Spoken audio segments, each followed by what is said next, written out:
Well, it's just after 3 o'clock on a scorching day in the Rose City. Good afternoon, Portland. Oh, it sure is. Well, with the temperature nearing triple digits outside, you are getting triple the excitement this afternoon in the RipCityDrive studio. Just how many guests did Chad invite to the show today? That's right. I'm Curtis Long, and as a matter of trust, Chad invited his Trailblazer broadcast pals, me and the captain, Rich Patterson, into the studio today to maybe talk a little Blazers. But mostly we're going to talk about what goes on behind the scenes when the Trailblazer radio broadcast goes to a commercial break. And that usually means the three of us debating musical topics like best one-hit wonders, or maybe the best female pop vocalist of all time. But we probably should get to a little sports news here at the top of the hour. Mariah Carey once sang about all she wanted for Christmas, and the NBA has released the Christmas Day schedule, and it's a stocking full of Western Conference teams. 5 games on the big day, and 4 of them are Western matchups, including the Spurs taking on the Thunder, the Mavs at Golden State, the Rockets in L.A. to launch against Luka and the Lakers, and the T-Wolves will tangle with a Yuletide Jokic in Denver. No word on the Blazers' official schedule yet, but we do know the first preseason game is 8 weeks from tomorrow when Portland hosts Golden State. Up next, it's a musical edition of the Rip City Drive with me, Curtis Long, the Captain Rich Patterson, and the Sonny to our Cher, the Simon to our Garfunkel, and of course, the Hall to our Oates. That's right. His Kiss, always on your list. It's Chad doing, and the Rip City Drive starts right now.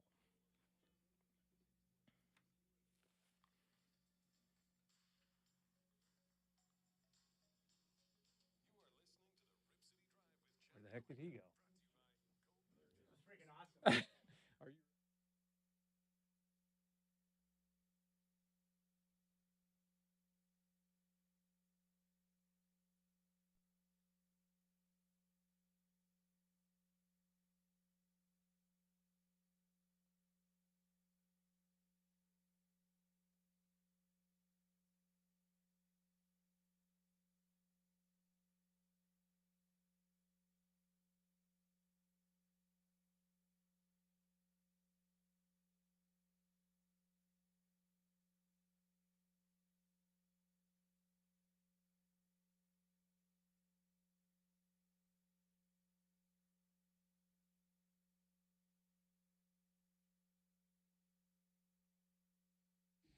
All right, what's going on, my friends? A very special Rip City Drive today that's been in the makings now for months, and we finally were able to put it together. And I've got 2 of my very best radio buddies in studio. Of course, the captain, Rich Patterson. How many years you been with the Trailblazers now, my friend? Coming up on number 34. And how many years did you work and DJ radio in Portland? Well, I still do from time to time on a station in town, KISN. But I started in July of 81 until now. That's awesome. And the principal, Curtis Long. Chad, so great to see you. Dude, I love both you guys so much. Thanks for letting me do the update. You know, I texted you late last night. Hey, I missed doing those. Can I do the update, please? Yes. It reminds me of the old days when I put you in the update booth at the old building across town, and Boss Man Jennings came downstairs. I didn't ask permission. I just put you on the mic. I wasn't even an employee. Who did that update? It sounded great. And then he met you. Yeah. And the rest is history. Breaking news of the Trailblazers. I believe it was the day Rich Cho was fired. No one in the studio at all except for me, because I had come to visit Chad and kind of hang out for a little bit. And I kind of said to Chad, hey, don't you think you guys should break in and maybe report that? And he said, yeah, that's a good idea. Why don't we set you up? Go ahead and do it. Yeah. Okay. And that's how it worked. And Boss Man Jennings loved it. But this is going to be a lot of fun. We're going to talk a lot of music today. And I don't know how you would describe it, Cap, but when we go to commercial break during the Trailblazer pregame show before every Trailblazer game, we're usually devolving into conversations around music because all 3 of us are huge music lovers. And and it's even before when we're getting set for the pregame show when you're doing your interview with Mr. Haberstroh or I'm editing Travis's interview with a coach, something like that, and then Curtis shows up. And it's a half hour or so before we're on the air. You guys are all talking. Then we got to take a break because you have to do your interview or I have to cut up my thing. Then we pick it right up again. And then during the pregame show, when you are actually on the air during the breaks, we continue the music conversation again. And there are times I've posted on Facebook about how it's too bad listeners can't hear what goes on during the breaks. We're talking about the Commodores. We're talking about Robbie Dupree. We're talking about Casey and the Sunshine Band. I mean, it just goes all over the place. Yes, and I think the reason why Curtis and I love talking with you is because you've been around the business for so long, and you've got a great love for music. So we love getting your perspective on things to see if this song is good. What do you think about this band? What do you think about this decade of music? And you always share your take, which is great. And sometimes you guys don't always agree with it. Like my one take that I had off the air about how I hate popcorn. Yeah, you don't care for popcorn. We brought up a few songs before. There are some and songs Cap will that- say, "Oh, I hate that song." Yeah. That there are. surprises me. I couldn't believe the popcorn take. And then I got on the elevator a couple of games later next to the guy who was wheeling the popcorn around, and I saw like 3 gigantic bags. Yeah, And I I'm thought right- about you. Yeah, and I'm right next to him most of the time. But there are, I mean, speaking of songs that I don't think you guys could believe I didn't like, one was the Phil Collins remake of Groovy Kind of Love. Okay. Yeah, I can see that. I like the original that came out in 1966, and I still remember I was programming a station down in McMinnville at the time, and this song came in the mail, and I went, oh, boy, this is really something. I put it on my turntable, keep waiting for a beat. Okay, there's going to be a beat here somewhere. Okay, let's pick it up a little bit. And it was just 3 minutes of, I could have taken a nap during that time. Wouldn't you agree? Oh, and the Richard Marx ballads as well. You guys love, and it's like, oh. Yeah. And with the Richard Marx ones, it could be because I had to play them all the time. Yeah. Yeah. Cap That could will be not part be of it. right here waiting for us. But did that No. happen, though, when you were playing popular music? I would imagine it was set up to where you had to play the top songs on basically every hour, right? Did you get tired Well- of playing certain music? As a programmer, you have to take your personal taste out of it. And I'd have to play those songs maybe every 2 hours, but you kind of get conditioned. Anybody who's been on the air for any length of time, you are conditioned to just kind of program those out. Yes. But then when you have the songs you really like, then of course you're going to crank it up a little bit in the studio. Now, when you first got into the biz, were the playlists already preset for you when you would come in to do a shift, or did you get to pick and choose what songs you wanted to play? It has varied from station to station. The first station I was on was Solid Gold FM 100, which was all oldies. It's now Z100. And all of the different categories, all the songs were on 4x5 index cards. And so you'd pick out, come go with me, Del Vikings. I'd go and pick the card, stack that, put the card in the very back. So it was kind of a rotation that way. So we could pick our own songs that way. On KEX, we had a list that was given, and I was the program director there for a number of years. So I was the person that was making those lists, and I was kind of hard on a couple of the guys because they would play things that they weren't supposed to play, Yeah. or they were supposed to tell me what they did play and make a little check on the playlist that I handed out.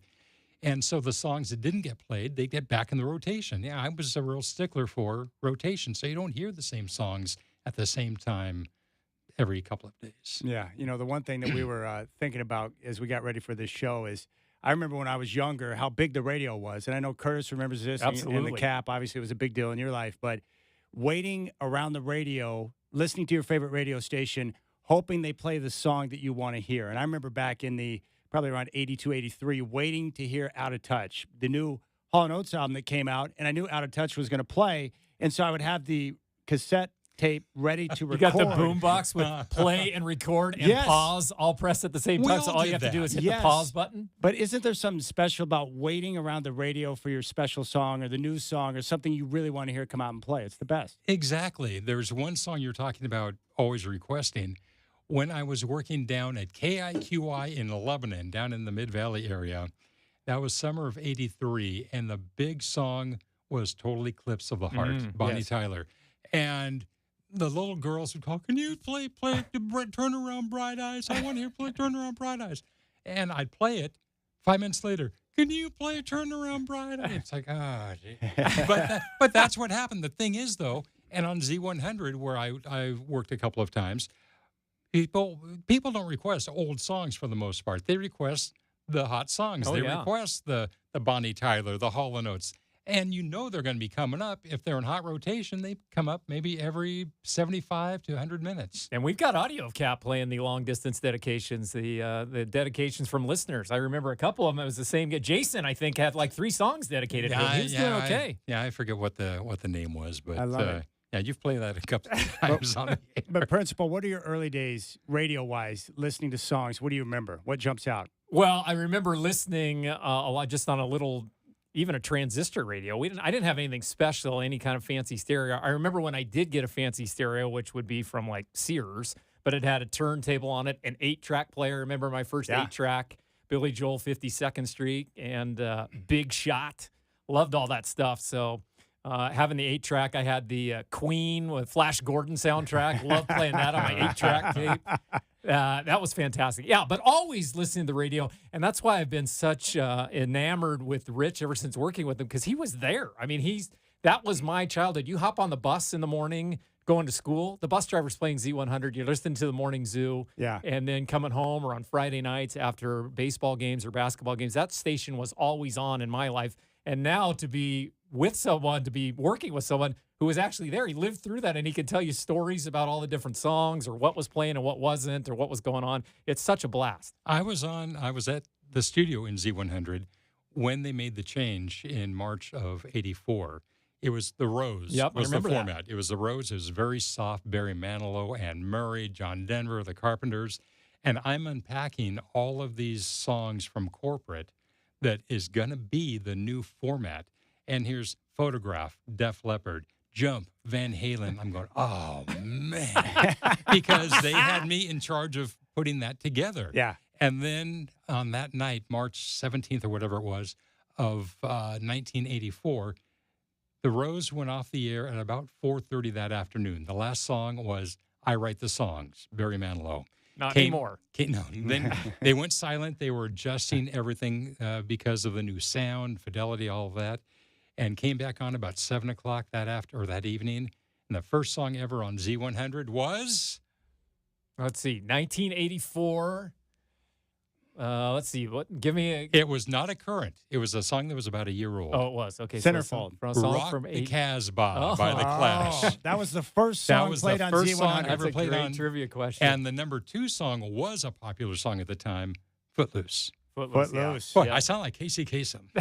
And That's now, back to awesome. the countdown. But you were big on Casey Kasem, weren't you? Oh, yeah, all the time. I wouldn't miss that on the weekends. And I know one of your sister stations here, the Eagle, 106.7 The Eagle, they play them all the time. And my brother and I are always talking, hey, did you hear that one Saturday morning? Did you hear that? They played like 1980s Bee Gees. We hadn't heard that one before. So it's always fun to listen back to Casey Kasem. I mean, what a pro at what he did and the music that he brought every single week. That's awesome. All right, here's what we're going to do today. We're going to talk a lot of music. If there's anything you want us to discuss music-wise, you can reach out to us at 503-248-0620. If you want to comment, you can do that. You can find me on social at Chad and Rip City. You can always listen live and podcast the show on our free iHeartRadio app. And we're also on YouTube. Go to youtube.com and pull up our homepage, Rip City Radio 620. I've got the captain, Rich Patterson, and the principal, Curtis Long, in studio today. You got the Rip City Drive on your home of the Blazers, 620 Rip City Radio.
Win the shirt off Tom Jones' back. Courtesy of KEX and Thunderthroat himself. Just help yourself to my lips. Here's what you do. Listen to Jimmy Hollister in the Morning Team beginning next Monday. At 8:15, Monday through Thursday, Jimmy will ask a Tom Jones trivia question. Write the answer down and keep it by your phone. Friday morning, April 2nd at 8:15, Jimmy begins taking phone calls. The first person who can answer all 4 questions correctly in sequence wins a fabulous night out, including dinner with Jimmy Hollister and the friend of your choice at McCormick and Schmick's Oak Street Restaurant. Transportation in a Presidential Eagle limousine from Classic Chauffeur. Tickets to Tom Jones' concert at the Paramount on April 5th. A backstage pass enabling you to meet Tom Jones in person after the concert. It's not unusual. When you meet Tom Jones, he'll personally autograph his own shirt and give it to you. Remember, be sure to listen beginning next Monday at 8:15 to Jimmy Hollister and the Morning Team for your chance to meet Tom Jones in person. Love me tonight. Where it counts in fun, KEX is number 1.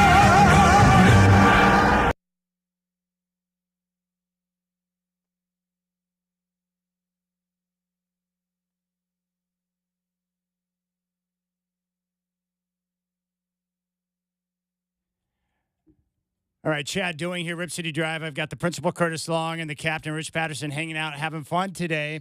You said Jimmy was the first person to put you on air back when you were in 7th grade? I was in 7th grade. I visited KEX when the studios were down on 5th and Lincoln downtown. And Jimmy put me on the air and let me read a weather forecast in 7th grade. How cool was Then that? I ended up working with Jimmy for years at KEX. That's so awesome. It was pretty cool. That's a great How much story. of a thrill was that when you were in 7th grade, though? Oh, I couldn't tell you how exciting it was. It was pretty cool. All right, I want to get your take on this. We're listening to War right now. What is it that makes a great summertime song? How do you explain that, Rich? It has to have a sound. If this song came, I mean, obviously it's called Summer, so it's going to come out in the summer. But there are some songs that just sound warm. They sound like a summer day. Yeah. There are songs like we heard Moonlight Feels Right a little while ago. That came out in the summer, and it had that sound. If it came out in November or December, may not have been that big of a hit. Call on Me, Chicago, a great song that came out in the summer, and it just, to me, in my ears, it wouldn't have sounded as good coming out in the winter. It's just, it means different things to different people, but it's just a certain sound that songs have. They don't have to be singing about summer, but there's just, once again, it comes down to a sound. Yeah. What about you, Curtis? What do you think makes a summer song? I think they've got a hook that you can't get out of your head, and it's something that you would listen to maybe around the pool, around a lake, out in the water somewhere. I think of Susudio, The Summer of 85 by Phil Collins. Monkey, George Michael, Summer of 88. It's just got that beat to it that never gets out of your head, and it lasts all summer long. Now, this one here is a song that I've been listening to recently. Another Park, Another Sunday by the Doobie Brothers. Would you consider this a summertime song? Absolutely. Absolutely. And Mr. Shacker, if he can bring up Call on Me, Chicago, as an example for people who aren't familiar with that. But it has this kind of sound to it, same kind of sound as summer. It's just, this is definitely a summer song. There's my summer song right there. This is definitely a summertime song. Phil Collins, Susudio. I have no idea what he's singing about here. I don't think he does either. He just needs But it's something got to fill that the warm space. hook, right? Yes. It's got the hook he's talking about. And there's another thing as well that we've talked about during our discussions off the air during Blazer broadcasts is that summer songs also bring back memories of summer, obviously, because, correct me if I'm wrong, but that's when, growing up, that's when we were tuned into the radio day after day after day, from morning, noon, and night. From the time we got up to the time we were riding bikes, playing basketball in the park, at the neighbor's pool, just laying out in the sun, you always had the radio on. Always. And we go back to those songs that were played every 90 minutes. Those are ingrained in your head. So when you hear a song, you go, bam, that was summer of 75. That was summer of 82. We were just doing that before the show. Yeah, that was summer of 82. That was summer of 84. No question. This song here from Will Smith, Summertime. It takes me right back to 1991. I know where I was at, what I was doing, who I was hanging out with. Yeah. Yep. It is great how music can take you back to a time and place.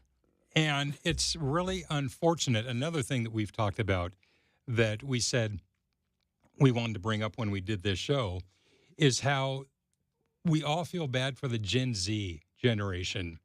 They get their music off YouTube or TikTok or Instagram. And so they're not waiting around on the radio to hear that favorite song anymore. They don't have the radio playing 24/7 during the summer. So when they grow up, they're not, if you say, hey, what was that? A big song in summer of 2024. They're not going to know. They're not going to have those great memories that we all have. And I'm sure listeners can, if we can say summer of 84, and what's the song that will come up? For me, right there, it's Cruel Summer. There's Ghostbusters. Yeah. There's Magic from the Cars. What's Love got to do with it? It's just, there's a whole encyclopedia of music for every summer growing up, I think, for most of us. Yeah, it's great. I love it. I love that type of music. All right. If you want to jump on board, if you want to chime in, you can do so at 503-248-0620. Anything you want us to discuss music-wise or things that come back from maybe your past or that get inside your mind or songs that take you back to a certain time and place, let us know. I want to go back to a discussion I had on the show yesterday because you both have thoughts on this, but I don't even know how it came up, but we started talking about the best female vocalist of all time. And I went through a list from smoothradio.com. They had a list of the top 30, and all the names that people mentioned and that I thought of were on that list. But it's really hard to narrow it down to just one because there's so many great female vocalists over the course of time. And over different genres as well.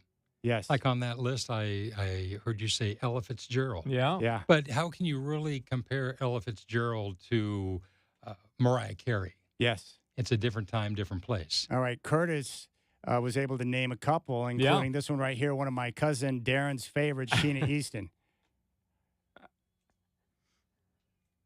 James Bond movie, 1981. For your eyes only.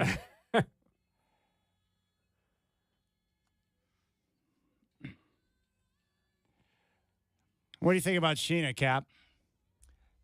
Man, she was cute. Yes. And when she hooked up with Prince, she got just a tad bit cuter. Yeah. Yes. I mean, Strut and Sugar Walls and Long distance love affair. Yeah. Oh, yeah. Those were good. And, of course, one of the all-time greats. Many would put her at the top of the list, Yeah. Whitney Houston, which, ironically, we'll get to later in the show, but the worst concert that Cap ever went to was Whitney Houston. Doesn't mean she's not a great vocalist, No, but the she's concert stunk. Amazing vocalist. Yeah, it's hard to deny. In fact, has the most downloaded, most heard Star Spangled Banner ever at the Super Bowl with her rendition of that. Yeah, she's pretty money. So I was talking with my dad the other night, and he thinks Celine Dion is his favorite female vocalist of all time. What do you think of Celine? Well, I will tell you a little story about Celine. Share it. Actually, let me go ahead and talk to Curtis here for a moment. And I'm I surprised want to get something here you don't have one of your longtime crushes on this list. Older woman. Cher. Yeah. I think Cher's wonderful, and she's one of the best female vocalists, but I don't put her at the top of the list. Okay. I'm She's got, surprised. I would say her singing voice is a little bit different. Yes. It's unique. Yeah, it is. It is a little unique. I also had on my list, I had a couple. I had Dolly Parton on my list. She has quite a voice. And I also had Aretha Franklin, who I think people forget about, the Queen of Soul. I love Dolly Parton, and she can sing many different genres. She's very talented. What's your Celine story, Cap? It's right there in front of you. Look at that. The Cap. Picture, yeah, picture with Celine. He does that quite often at games. He will text us photos as we're talking behind the scenes, maybe during a commercial break. That is at a convention that they used to have for radio in they ended in the 90s. That was 1991. It was called the Gavin Convention. A lot of radio and record people go down there and meet, and just it's a good place to hang out. And the representative from Columbia Records, or Epic Records rather, Epic Records came over and said, "Hey, why don't you come over and meet somebody? It's one of our new artists." And she was begging people to come over and meet Celine Dion. And that's when her first hit, When Will My Heart Go On, or whatever. Where Does My Heart Beat Now? Yeah, that was it. Does My Heart Beat Now? It was just released. So she wanted everybody to come over and get pictures with Celine Dion. So She did okay. that was me with Celine when nobody knew who Celine was, and I had long curly hair. I've heard her talk about that. She said that she was one of the last benefactors of music television back when VH1 was still playing videos. Where Does My Heart Beat Now got a lot of airtime, and that's how people started to become familiar with her talent as a vocalist. And she has a great voice. The only thing is that it's, to me, people can slam me, your dad can slam me, but it doesn't really vary very much. Every Celine Dion song kind of sounds the same to me. It's almost like she's going to hit that real high part at some point, but she's never really done any up-tempo songs with an edge. Oh, Chad shifted there. Mariah Carey. As one of my listeners put it yesterday, she might be annoying, but she's got a vocal range that's quite incredible. And you said there were a lot of copycats that came out after Mariah, Rich? Mariah Carey, you had the Mariah Carey, Christina Aguilera, and all Yeah. that. And by the way, I do like All I Want for Christmas Is You. You do like that song. I do like it. I do like it. Do you yes. like that song, Curtis? No. Yeah. Well, you I guys, think I you think guys it's- like popcorn and yeah, I don't. we do. So The song makes me want to stab myself. I can't take it. I can't do it. Now, but it just seemed like those kind of singers, amazing voice, amazing range, but it's almost like every song they go, okay, listen to me now. I'm going to show off my vocal range. Here I go. Yeah, do you think the first time we heard that was Minnie Riperton when she did that? Maya Rudolph's mom? could be. Loving You. Yes. I mean, that was incredible when she got up to that octave. Pat Benatar is someone you named, Cap. I named, yeah, good one. My top two would be Karen Carpenter, just because she has the voice of an angel. Yes. I mean, but she, like Celine Dion, there's nothing any real up-tempo, rocky that she did. That's why I go with my top two are Pat Benatar and Linda Ronstadt. Mm-hmm. Both of them have an incredible range. And that's when you talk about a favorite vocalist, to me, it's range and how versatile are they. Yeah, Linda Ronstadt's awesome. Yeah. You're a fan of her, too, Oh, aren't you, Curtis? absolutely, yeah. With the different songs that she can sing, like Cap said, she has such a big range. You compare like Blue Bayou Yeah. and Get Closer, or this from 1980. This is my favorite Linda Is this Ronstadt 1980, song. Cap? This was summer of 80. Yep. All right, telephone number 503-248-0620. Let's go out to the phone lines. Oh, Mark, he just dropped off. If you want to chime in, you can do so, 503-248-0620. And then, of course, there's no doubt Karen Carpenter. She would be my number one because of what you just mentioned, her precision in being able to hit notes, but an angelic voice. And if you go and listen to, by the way, this song was number one 55 years ago today. 55? 55 years ago today, right there. But Right this is there. the power of music. This song came out before I was born. Yeah. And yet I still listen to it today and enjoy it. Was Okay. number one. Okay, Okay, 55 years okay. ago. If you want to do some Casey Kasem, Yeah, what else was on the top? let's do the top this 10. day. Yes. Number 10, Ball of Confusion from the Temptations. Okay. And what year is this? This is the week of August 15th, 1970. 1970. Close to You is at its 4th of 4 weeks at number one. Number 9, Tighter Tighter from Alive and Kickin'. Number 8, Mama Told Me Not to Come, Three Dog Night, written by What's that about? written by Randy Newman. Number 7, Band of Gold, Frida Payne. 6, War, What Is It Good For? Yeah. Edward Starr. Summertime Classic, In the Summertime, Mungo Jerry was at number One 5. Hit Wonder. Spill the Wine, Eric Burden and War at number 4. Signed, Sealed, Delivered, I'm Yours, Stevie Wonder at Great number 3. song. At number 2, the song that would take over the number 1 spot next week, Make It With You from Bread. Now, back to the countdown. Now, back to the countdown. Make It With You. Hey, Dad, what are they What's singing that, about what's there? that about? What's Make that what? about? Are they making bread? Now, this would go back, like, Bread would be a perfect example of, like, singer-songwriter action, right? Yeah. Yeah. Yeah, David Gates actually wrote a very big hit in 1964 called Icicles and Popsicles by a group of ladies called the Mermaids. Was that a big hit? Yeah. It was. I Icicles would and say it hit popsicles. maybe top 5. Icicles and popsicles. Do you know that song? No, I don't know that one. I'm just amazed at how quick you are at picking up these songs and getting them on the air. I've never heard of the song before. Make It With You, Bread. And of course, Cap knows that. Shooting up the charts this week, 55 years ago. So this was written by. This was written by David Gates.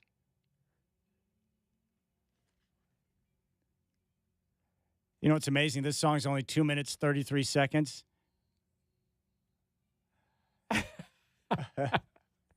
Sounds like something when Marty McFly went back in time.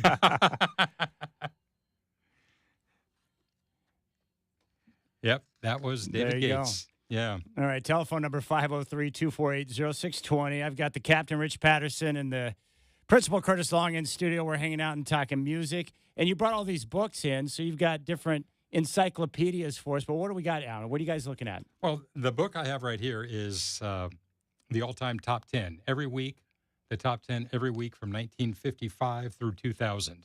Wow. Should we do So the top you can 10 the week you were born, Chad? Yes. We should. Well, what I've tried to do is I've tried to go back like 9 months. Oh, okay. So And this is bizarre. 9 months before you were born. Yes, because what I've always wanted to know, because I'm adopted, like I Yeah. wonder what music was playing on the radio when things were going down and Yeah. getting hot and heavy when I became a thing. When Chad became a thing. And the song that I think it is Laughter in the Rain. Oh, Sadaka. I think Sadaka, because I went back about 9 months. I was born in August of 75. I think Neil Okay. Sedaka could have been playing when I was being So created. you got to go June of June 75 or so. Is that- is that 9 August. months? Yeah. Well, no. It'd be a little it'd bit be later around the than first that, of the right? year. Yeah, so it'd be like Oh, 9 months. I was thinking 9 weeks. Yeah, 9 months. Yeah. Okay, so when were you born? August 28 of 75. Okay, let's do this right here. So yeah, let me that'd go be back to like the. December.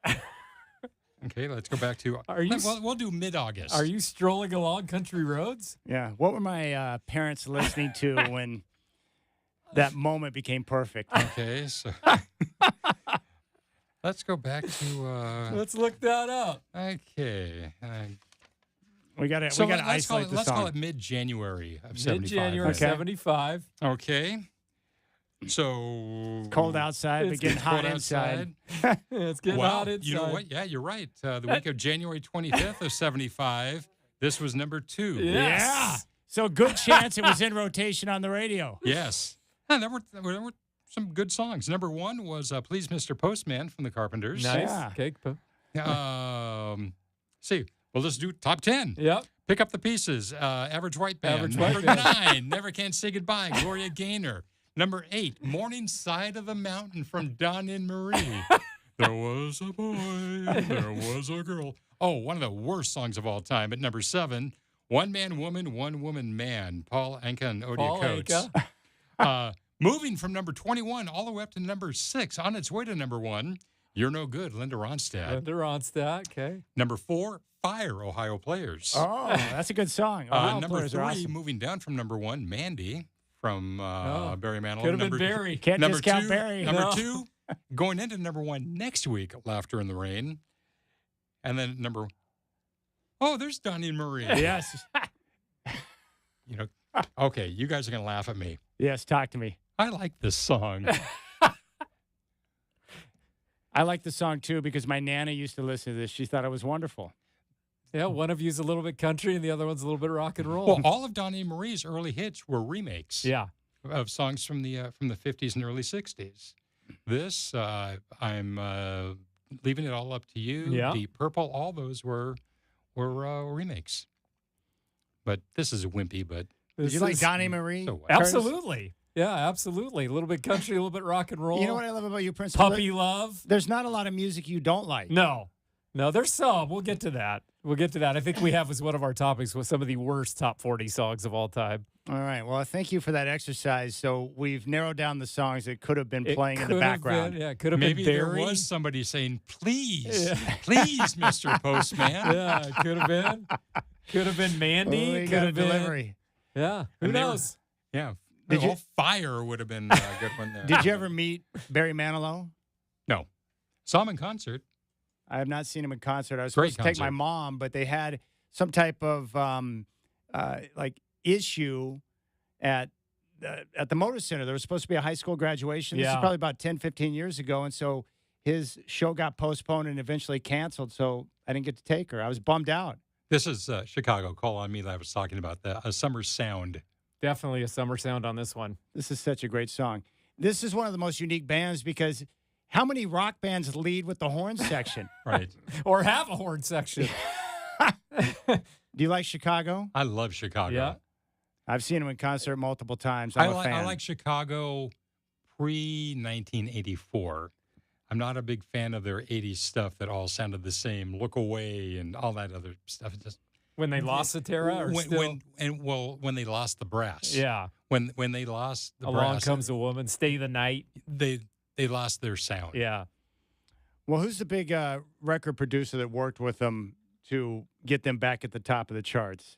David Foster. David Foster's the one. Yeah. They brought in David Foster because they had gone into a bit of a slump on the charts.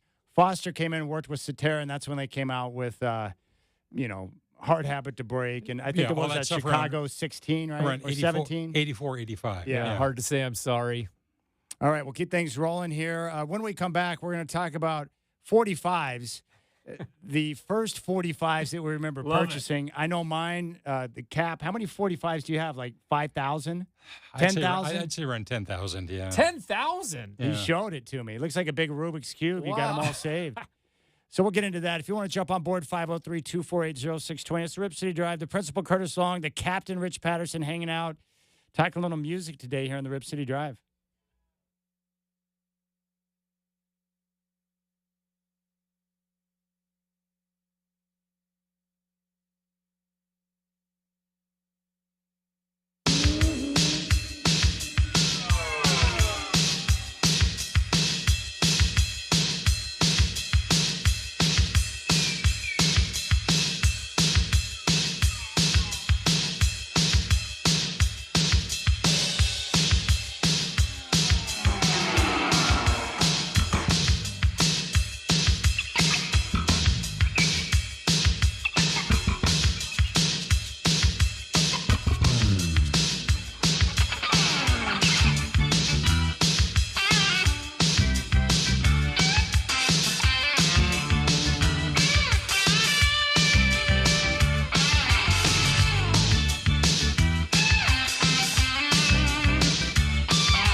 Love this song. Love it, love it, love it. All right, Cap, tell us about this song. Why do you love it so much? Well, just the sound of it. And it's another one of those songs that takes me immediately back a hot summer day in my neighbor's pool. And this playing on the radio. And one funny thing about this song is one day my mom came home from work. And she came in the house and could not believe this horrible song they were playing on the radio. Could you imagine? They're singing "Bitch Baby, Bitch Baby." It's like, Mom, hold, cool, time out. It's Beach Baby. Beach Baby, Mom. Oh, that's okay. But, I mean, this is just, I think, one of my top 5 summer songs, just because of the sound. Now, Sean in Damascus has just chimed in. He said, "Dancing in the Streets, Van Halen." Yeah, would you that's a good consider one. that a summertime song? Yeah, I would. I think I would rank the original Martha Yeah, it's a Vandell remake. as a little higher. Yeah. How Which about is when also a Mick great Jagger version. and David Bowie did it? Yeah. That was good. Yeah. All versions that I've heard are terrific. Yeah. All right, let's talk 45s. Now, for those of you who are younger and they listening, don't know what a 45 is. you get one- your... not to interrupt here, Chad, but I am. With Beach Baby, that was a one-hit wonder. The person singing that song, his name is Tony Barros. He was a one-hit wonder on 4 other records. Wow. He sang, remember Gimme That Ding Yes. by the Pipkins? Love Grows Where My Rosemary Goes. Yes. He sang that. My Baby Loves Lovin'. Yeah. He sang that. And United We Stand is not really a one-hit wonder, but he sang lead on that as well. So he was a studio singer in England, and he sang lead on all of those records. That's amazing. I wonder what the record is for most participation in one-hit wonders. He might be up there on the list. I don't think there's anybody even close to him. That's amazing. Yeah. All right, so 45s, nowadays people download songs when they pop out and you listen to them digitally. But when I was younger, the top 40 or the top 10 songs or the popular songs, when you go to the record store at the mall, you would buy 45s, like little miniature. One song. Yeah, one song, like miniature records. How would you describe a 45? Well, it's funny you mention that because my wife and I had a garage sale a couple of weeks ago, and we sold a lot of my vinyl, a lot of my albums. And this gentleman, he was maybe 30, 35. And I said, but I'm not selling any of my 45s. He said, what's that? And I tried to explain what a 45 was, one song on each side. So it's like is it smaller? What's it like? So I finally had to go into the house and brought out a 45 and said, this is what a 45 is. And he still couldn't believe that there was one song on each side. All right, so the first 45 for the captain was, let's take a listen. Fifth Dimension, baby. Yep. Great Bill. song. Marilyn McCoo. And this record as well. Oh, yeah. Wedding Bell Blues. I got it for Christmas when I was 7 years old. I must have loved the song at the time, and I wanted it for Christmas, and I got this. And then there was another one that one of the first ones I actually bought. I remember this so well. I had 100 pennies. And my neighbor was going down to the Payless in the Mall 205 area, and I gave him 100 pennies to buy this specific record for me, and it was Groovy Situation by Gene Chandler. Could you please buy this? I have 100 pennies. You It's a remember great this? song. Yes. And this is the guy that sang Duke of Earl. This is a good song. And this is another song that to me sounds like summer, and it came out in the summer. And I love the Fifth Dimension. They got so many great songs, and Marilyn McCoo is one of the best. And they did the only song that I know of that mentions frying eggs. One less bell to answer. Yeah. One less egg to fry. All right, Curtis. I think your first 45 is one that everybody will know. It's pretty remarkable. Yep. The first one I ever purchased right here. You'll hear it at every wedding still. Now, Cap made a good point. When you're a DJ and you do different dance parties, weddings, and everything, you get tired of this song because you have to play it at the party or people are going to get mad at you. But you get to tune it out, so yeah. And I think Kool and the gang got sick of it too. They didn't want to play it anymore. And yet they made a ton of money off the song. They had to. They couldn't do a concert without playing this. I think they thought originally this is never going to be a hit. This is stupid, and it turned out to be their biggest hit. And this Another is right one. up there. Yep, I had this one too. The theme song to Greatest American Hero. Yeah, Joey Scarberry. Yeah, great.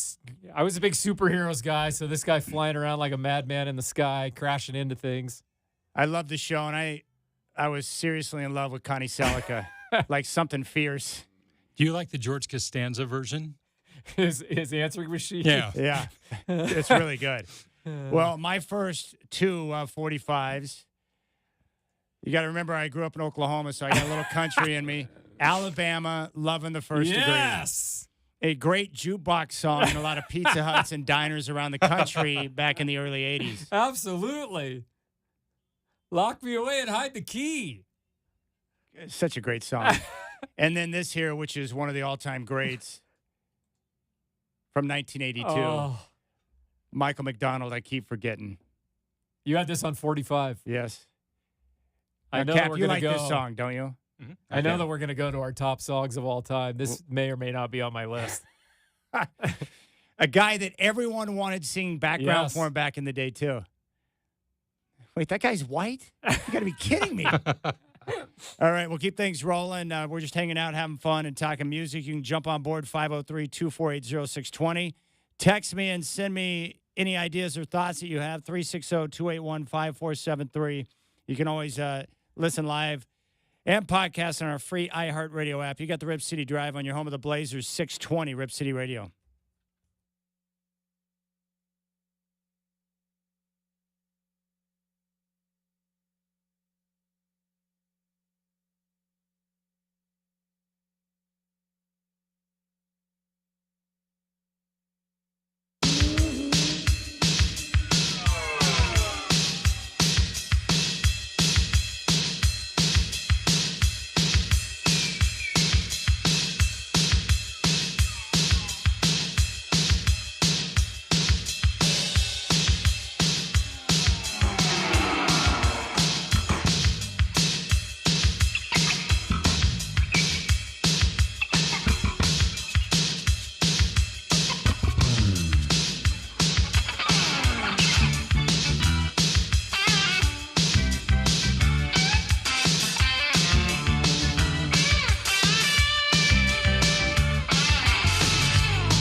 Yeah, it's just after 4 o'clock on a scorching day in the Rose City. Good afternoon, Portland. Too hot for you guys out there? Not too hot in the studio here. The temperature nearing triple digits. Are you getting triple the excitement this afternoon in the Rip City Drive studio? Just how many guests does Chad have with him today? That's right, Billy. I'm Curtis Long. As a matter of trust, Chad invited his Trailblazer broadcast pals, me and the captain, Rich Patterson, into the studio today to maybe, just maybe, we'll talk a little Blazers. But mostly, we're going to talk about what goes on behind the scenes when the Trailblazer radio broadcast goes to a commercial break. And that usually means the three of us debating musical topics like best one-hit wonders. Even Deb Patterson loves this one. Or it could be the top pop vocalist of all time, female version. Oh, Chad's feeling emotions after that one. We probably should get to a little sports news here at the top of the hour. Mariah Carey once sang about all she wanted for Christmas. Cap liked that song. And the NBA has released the Christmas Day schedule, and it's a stocking full of Western Conference teams. 5 games on the big day. 4 of them are Western matchups, including the Spurs taking on the Thunder, the Mavs at Golden State, the Rockets in L.A. to launch against Luka and the Lakers, and the T-Wolves will tangle with a Utah Jokic in Denver. No word yet on the Blazers' official schedule, but we do know the first preseason game is, get this, 8 weeks from tomorrow when Portland hosts Golden State at Moda. Travis Demers, what do you think? Up next, it's a musical edition of the Rip City Drive. It continues with me, Curtis Long, the captain, Rich Patterson, and, of course, the Sonny to our Cher, the Simon to our Garfunkel, and, of course, the Hall to our Oates. Yeah, admit it. His kiss is always on your list. It's Chad Doing, and this is the Rip City Drive on your home of the Trailblazers, Rip City Radio.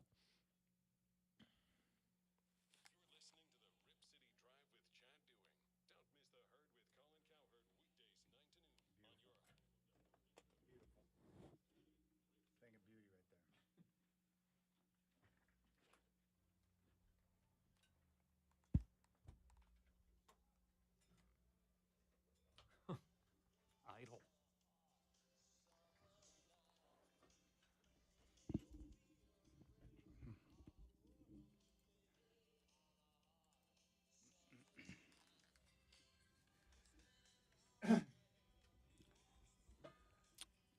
Well, Cap, this is another example of a good summer song right here. Fabulous. Fabulous. I forgot about Billy Idol.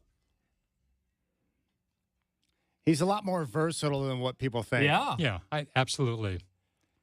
This is my favorite of his. Summer of '82.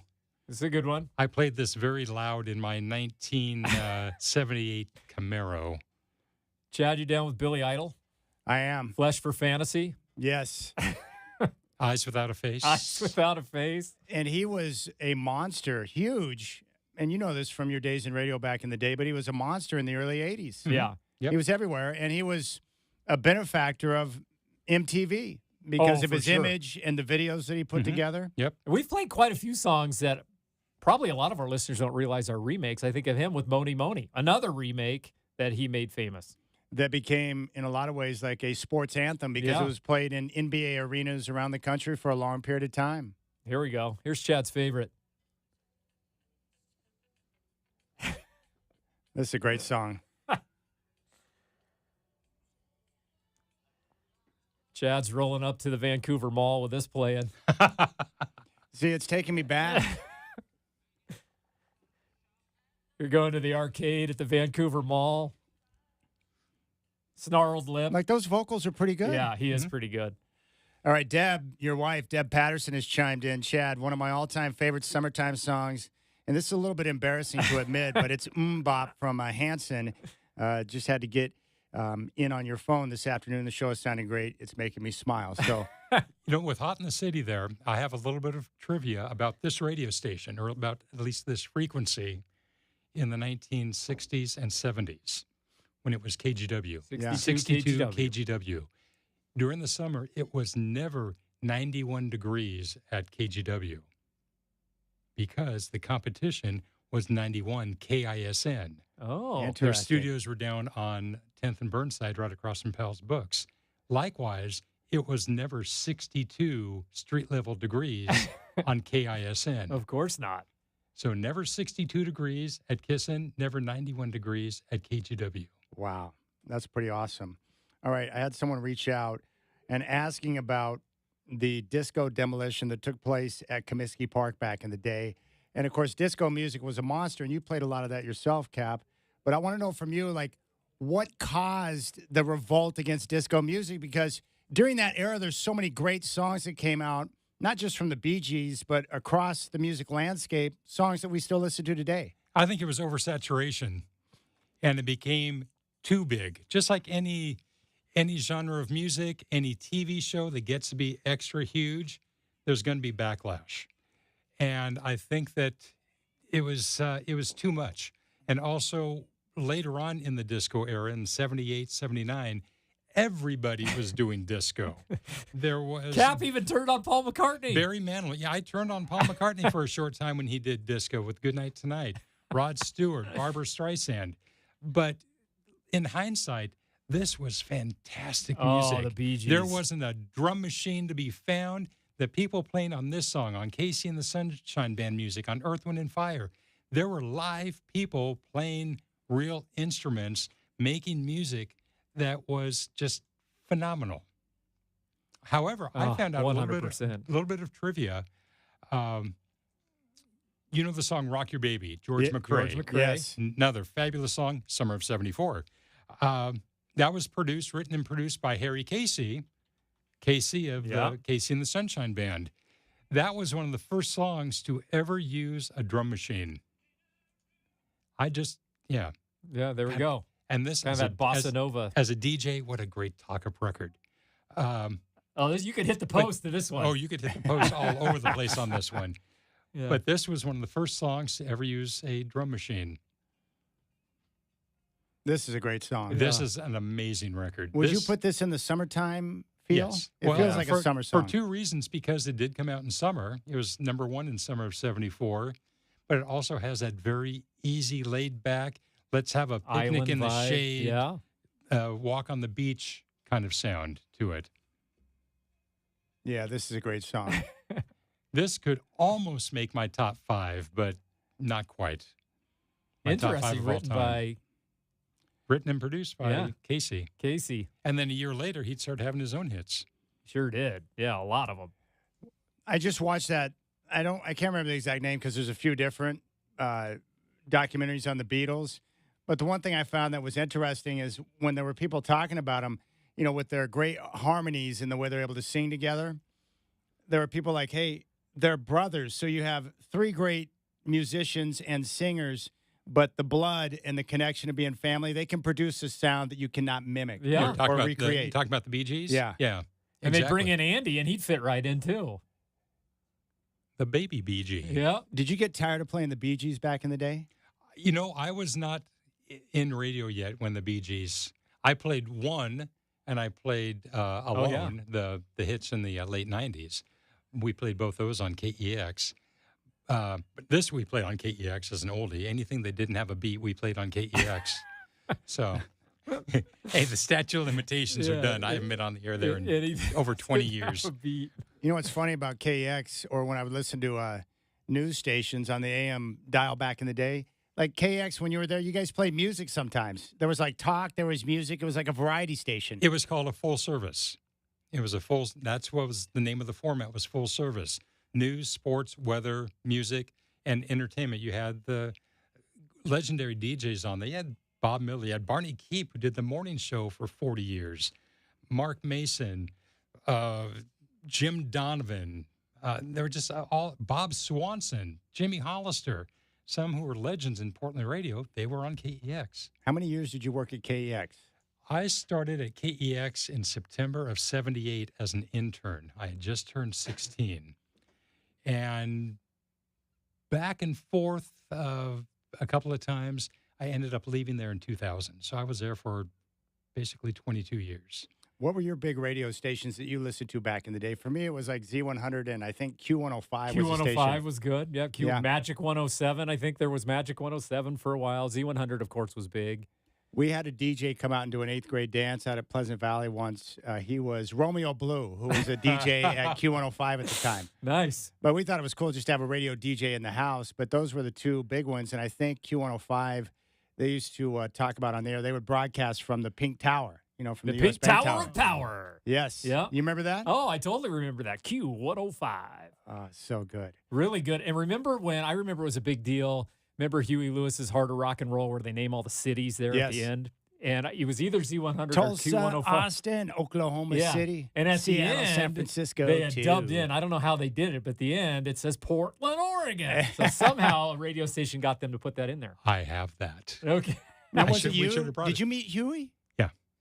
Yeah, I did. How was that experience? Nice guy. Yeah. I had him autograph a album for my sister, which I gave to her for Christmas because he was here in December of '86, I believe. And so my sister was a huge Monkees fan, and Peter Tork was her favorite Monkee. And I told Huey, this is for my sister. You're the first rock star she has loved since Peter Tork. So, but at the end of that, it's Spokane, yeah. Portland, Oregon. He Yeah. pops his P on Portland. Yeah. Yeah, I remember Huey talking about, they were a garage band when they first got together, and they had to learn. There's an art to making like radio music back in the day. You had to make sure it was a certain length, and you had to have the hook and everything. So they actually really studied the art of making hit songs, and then once they got it down, they had a string of hits there that were on couple fire. of great albums. With Sports Amazing. and I would Four. say one of the top. Would you say, Curtis, one of the top 5 bands of the '80s? Oh, easily. Yeah, I think so. They didn't make a bad record. No. And they were Huey part of. Lewis looked like everybody's dad. He did. And he makes an appearance in Back to the Future. Yep. Sorry, son. You're just too loud. And it helps too when you're part of a big movie in the '80s too. Yeah. Yep. Wow, This Huey's was their nice. first This hit. is one of their first hits. Yeah, right? Have you seen him in concert? A couple of times. How Very good is he live? Very good. Last time I saw him was at the zoo, of all places, a number of years ago. Extremely good. He's one of those guys, the antithesis of Whitney Houston, who actually interacts with the audience and appears as though he means it. Yeah. That's what I appreciate about Billy Joel. When I went to see him in concert the first time down in San Francisco, very interactive. And he actually let the audience pick a couple of songs that Yeah. he did as well, which I thought was really cool. Springsteen does that. If you hold up a sign, there's fans with signs of what song they'd like to hear, and he'll pick one out, bring it up on stage, and then start playing the song. I've never seen Huey in concert. Oh, it's great. It's too bad you'll never be able to No, he doesn't perform experience anymore, it. right? He can't because of his hearing issue. Hearing issue. All right, we're keeping things rolling. You got the Rip City Drive, the captain, Rich Patterson, the principal, Curtis Long, talking music. If you want to jump on board, 503-248-0620. Hope you're enjoying your day. You can always listen live and podcast on our free iHeartRadio app. Come on.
Hi, this is Scott Tom, the midday guy here at 62 KGW, and I'm glad you joined us for another exciting season of Portland Trailblazer basketball. And I would like to invite you to tune me in every Monday through Friday, 10 to 3, as I prove there is life on the radio after the John Williams Morning Show. Even though John is a hard act to follow, I'll bring you exciting features, great prizes, lots of your favorite music, and much more. Tune me in, and you'll see I'm not just another pretty voice on the radio. Middays with me, Scott Tom, 10 to 3, here on 62 KGW.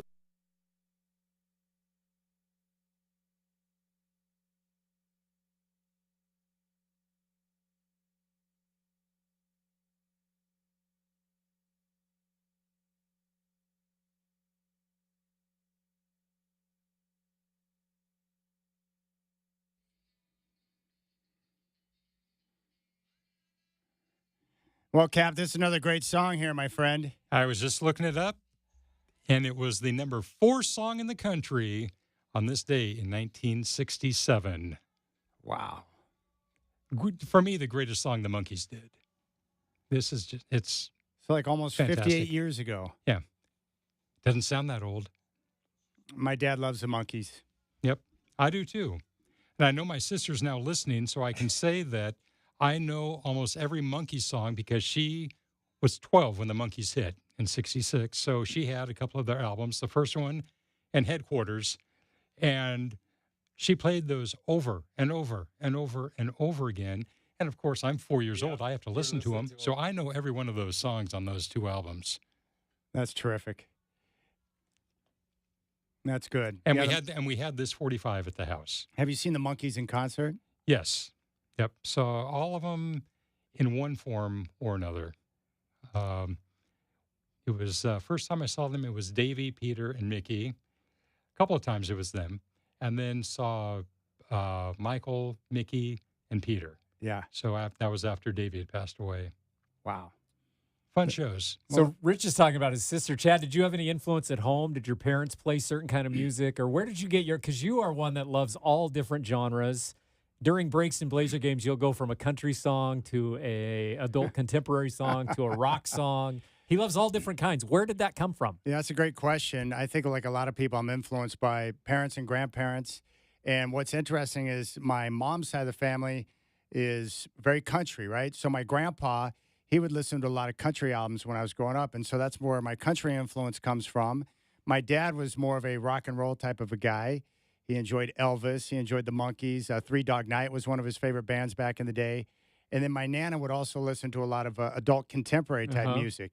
My papa enjoyed Chuck Mangione and some jazz music. So you blend all of those things together and your influence as a youngster. And so that kind of develops your listening patterns. I remember my dad in this old Toyota pickup that my brother and I ended up wrecking on a country road in Oklahoma one day.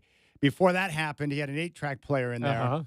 He had greatest hits by Kenny Rogers, and he also had the greatest hits from the Bee Gees in there. And I used to love the 8-track player, but when we would go out on the turnpike and we were going to grandma's house or whatever, he would let me play the 8 tracks. And so when you listen to those songs over and over again, it has an influence on you. That's fantastic. What about you? Same You type and your thing. brother are huge music Yeah, fans. same type thing. In fact, we talk about you sometimes because we'll say, "Oh, Chad would know this song," because there aren't many in our age group that know a lot of the what are termed yacht rock songs. People don't know those as much. But I think growing up on it, I grew up with a divorced family, so driving around with my mom in her car, she always had like K103 on or adult contemporary station. So I grew up on those songs. I knew every one of those just from driving around in the car to our different events. And really fun. My dad would purchase quite a few albums. I remember him getting the Men at Work album. I thought, wow, my dad's pretty cool. I didn't know he knew about Men at Work. So. Dude, we love Men at Work. Yeah. Love them. Now, I played them when they were new. I played them on the air. Yeah, they have some great songs on tour right now with Christopher Cross and Toto, and they're going to be up in Clark County here at the end of August, which is really cool. Speaking of concerts, let's talk about some shows. I love this, Curtis. Your very first concert was this band right here, which is from Portland. Yeah. And they played this exact song.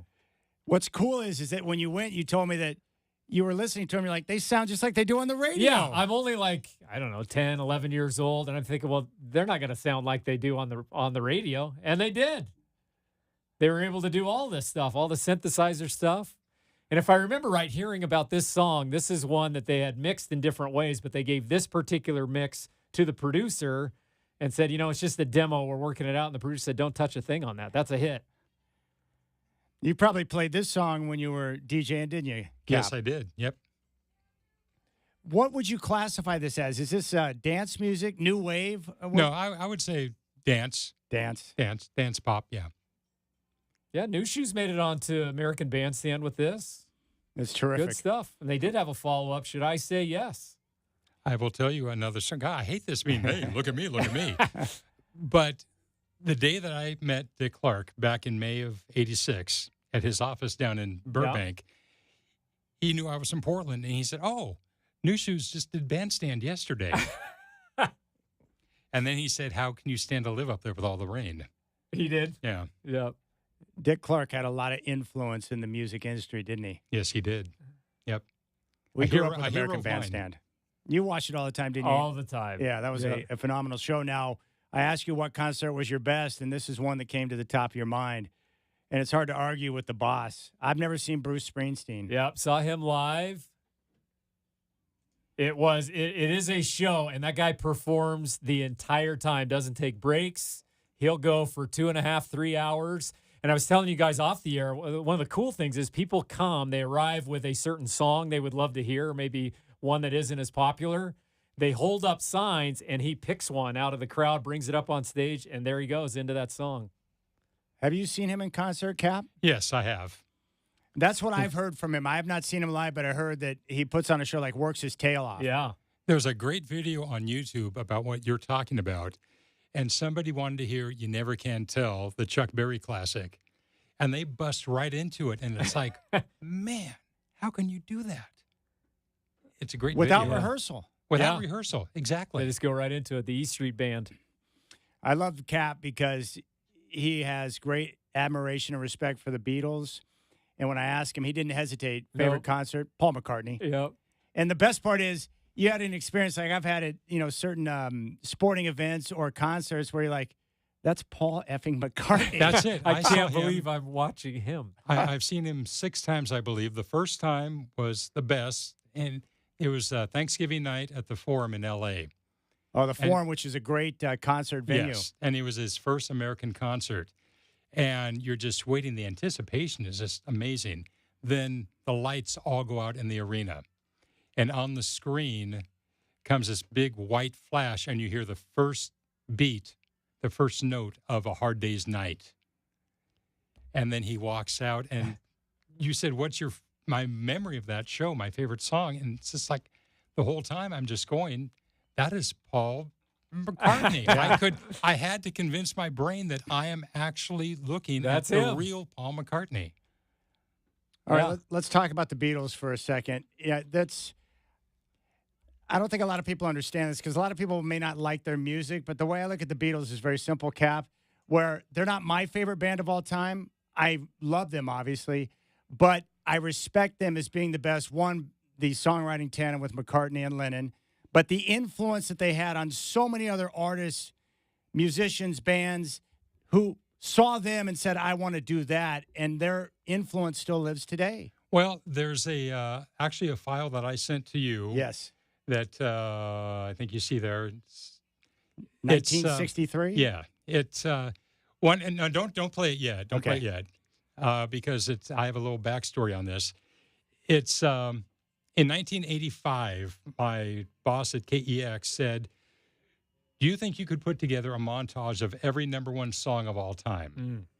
And so it's like, yeah, probably. I mean, this is the days before CD, so I had to get everything off vinyl. And so I was able to do it, put together every song starting with Rock Around the Clock.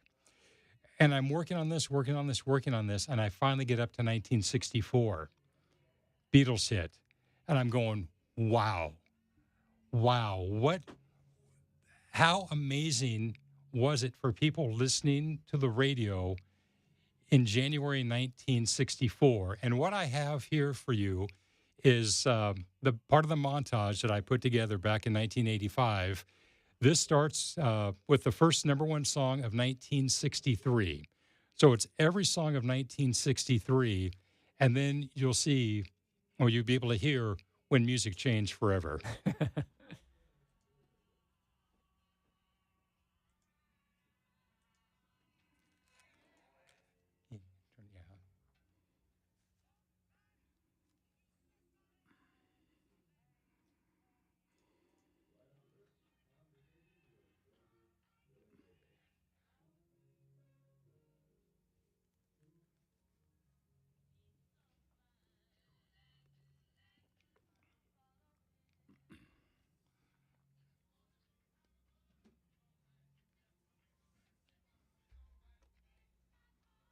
This is summer of '63 right here.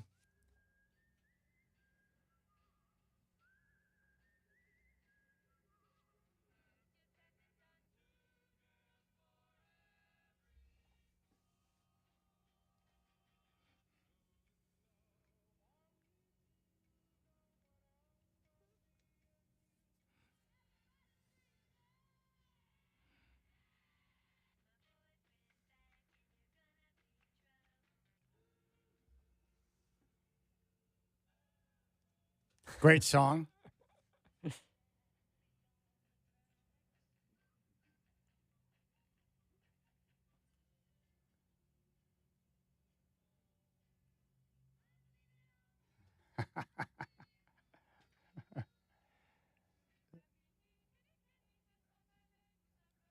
So good.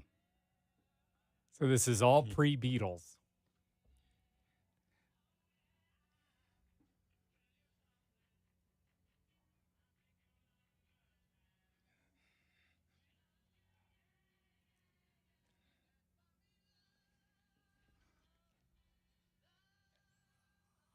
I mean, as a listener to the radio, you hear all that, all those songs, and then all of a sudden, bam, here comes I Want to Hold Your Hand. And 3 hits in a row. Yeah, just like you that said, sound radio nothing. changed forever. Yeah. To me, of this entire montage I did, that was the most telling. That should tell you the influence that the Beatles had on music. Now, wasn't Sam's first concert your son, Paul McCartney? Yes. What was it like seeing Sam take in that type of music? It's well, he knew it all. He knew growing up, he listened to Beatles. Because you raised him the right way. Yeah, of course. Deb and I did the right way. But he, as a kid, he did not listen or watch Thomas the Train or Bob the Builder or any of these other kid shows. His favorite things to watch were The Hard Day's Night movie, Help, and Yellow Submarine. Those were his go-to things to watch. And so he knew Beatles music from a very young age.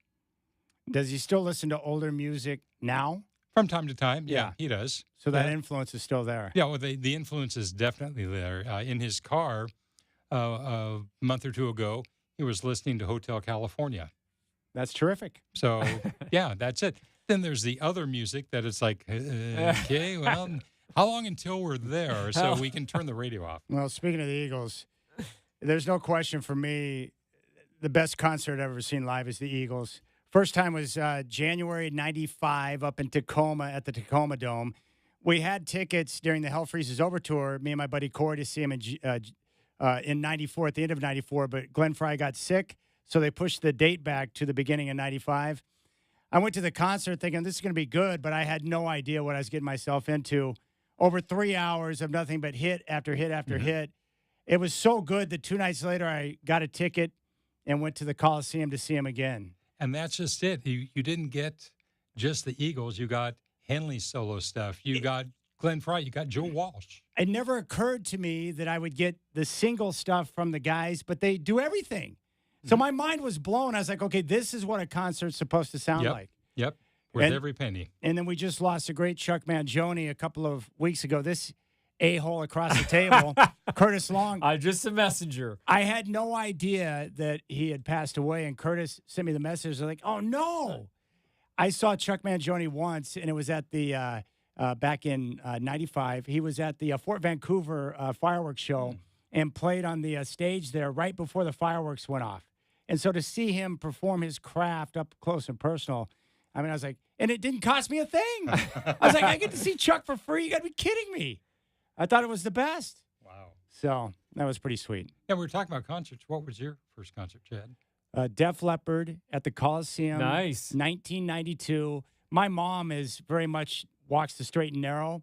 So there were a lot of concerts I wanted to go to. Yeah, how'd you Thompson get Twins. into this one? I was old enough to start making my own decisions. Okay. But earlier in the 80s, I tried to go with my cousin Darren to Hall & Oates. She read the lyrics to Maneater. That pretty much shut that down. Okay. Thompson Twins. There were things I wanted to do, and she just said, no, you're No not ready for Thompson that Twins. yet. But 92, I finally got to go to my first one, Def Leppard, and it was awesome. You know, to see music live, you don't know what you're getting into until you see it, and you're like, okay, I need a lot more of this in my life. Live performance, when it's done right, there's nothing like it. Yep. It's the best. And so I would take a concert over just about anything to see the best of the best perform live and see them up there on stage doing what they do best. And some are better than others, but for the ones who are really good at it, like you were talking about with, Billy Joel or Paul McCartney or the Boss who's up there and the way they interact with the crowd and feeding off the energy, like it's the best. You have a bucket list of shows you'd like to see? Yeah, but I can't. Yeah, Bee Gees. Your wife Deb saw Bee Gees live. Yeah, that's a concert I wish I could have seen. And the Bay City Rollers. But I mean, ones that are possible in 2025. Elton John. Yeah, I've not seen him in concert I've never seen yet. him. I've seen Billy Joel, not Elton John. I know they toured together. I did not get to that show. Elton John would be on the list. And other than that, I've seen pretty much everyone I've wanted to see live. Yeah, that's a hard one. I'd have to think about who could still perform that I would like to see live. That'd be a hard one. Because I still want to see John Fogerty. Oh, that'd be a good one. one. You haven't seen Fogerty? I love Creedence. I love Creedence music, and I'd give anything to see Fogerty. I'm surprised that you haven't seen them perform yet or him perform. I've not seen him. That surprises me. Oh, yes. I don't know how you can hate this music.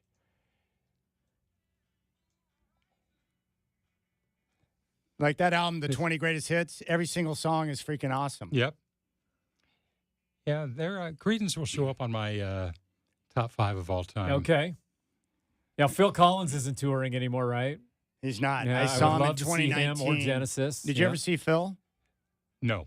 Did you see Genesis? No. I saw Phil back in 2019 down in Phoenix, and that was a great experience. He was sitting in a chair for half the show, but he was in still good enough health to be able to perform. Voice probably not quite what it once was. His son was on the drums, which was really cool. Oh, wow. But he's one of my all-time favorites, so it was really nice to be able to see him perform.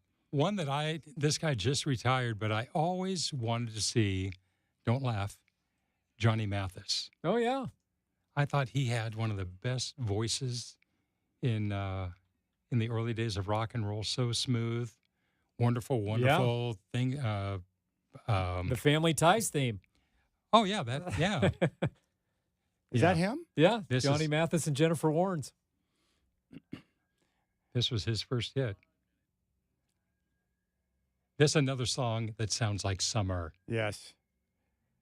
My mom played the Johnny Mathis Christmas album nonstop. Yeah, during the that was holidays. huge in the Doing household as well. Yeah. You can listen to Johnny Mathis Christmas in 100 Day in July or August. Yep.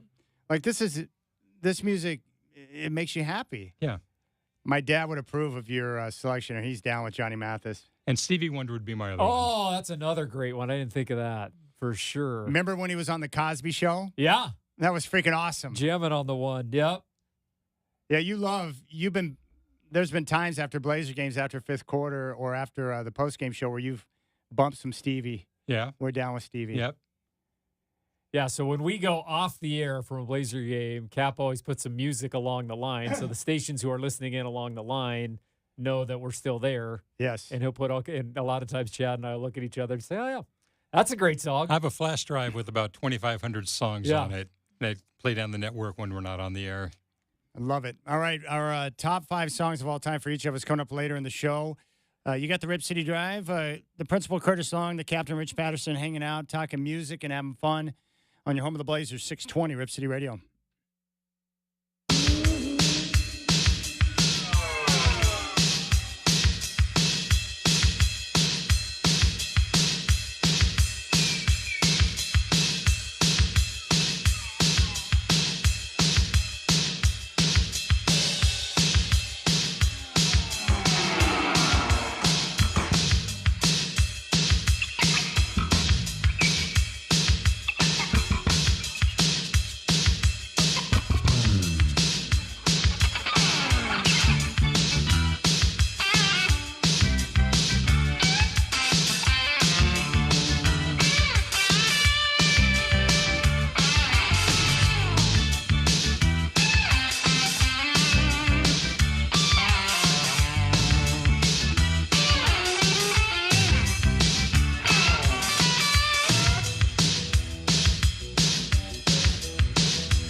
Not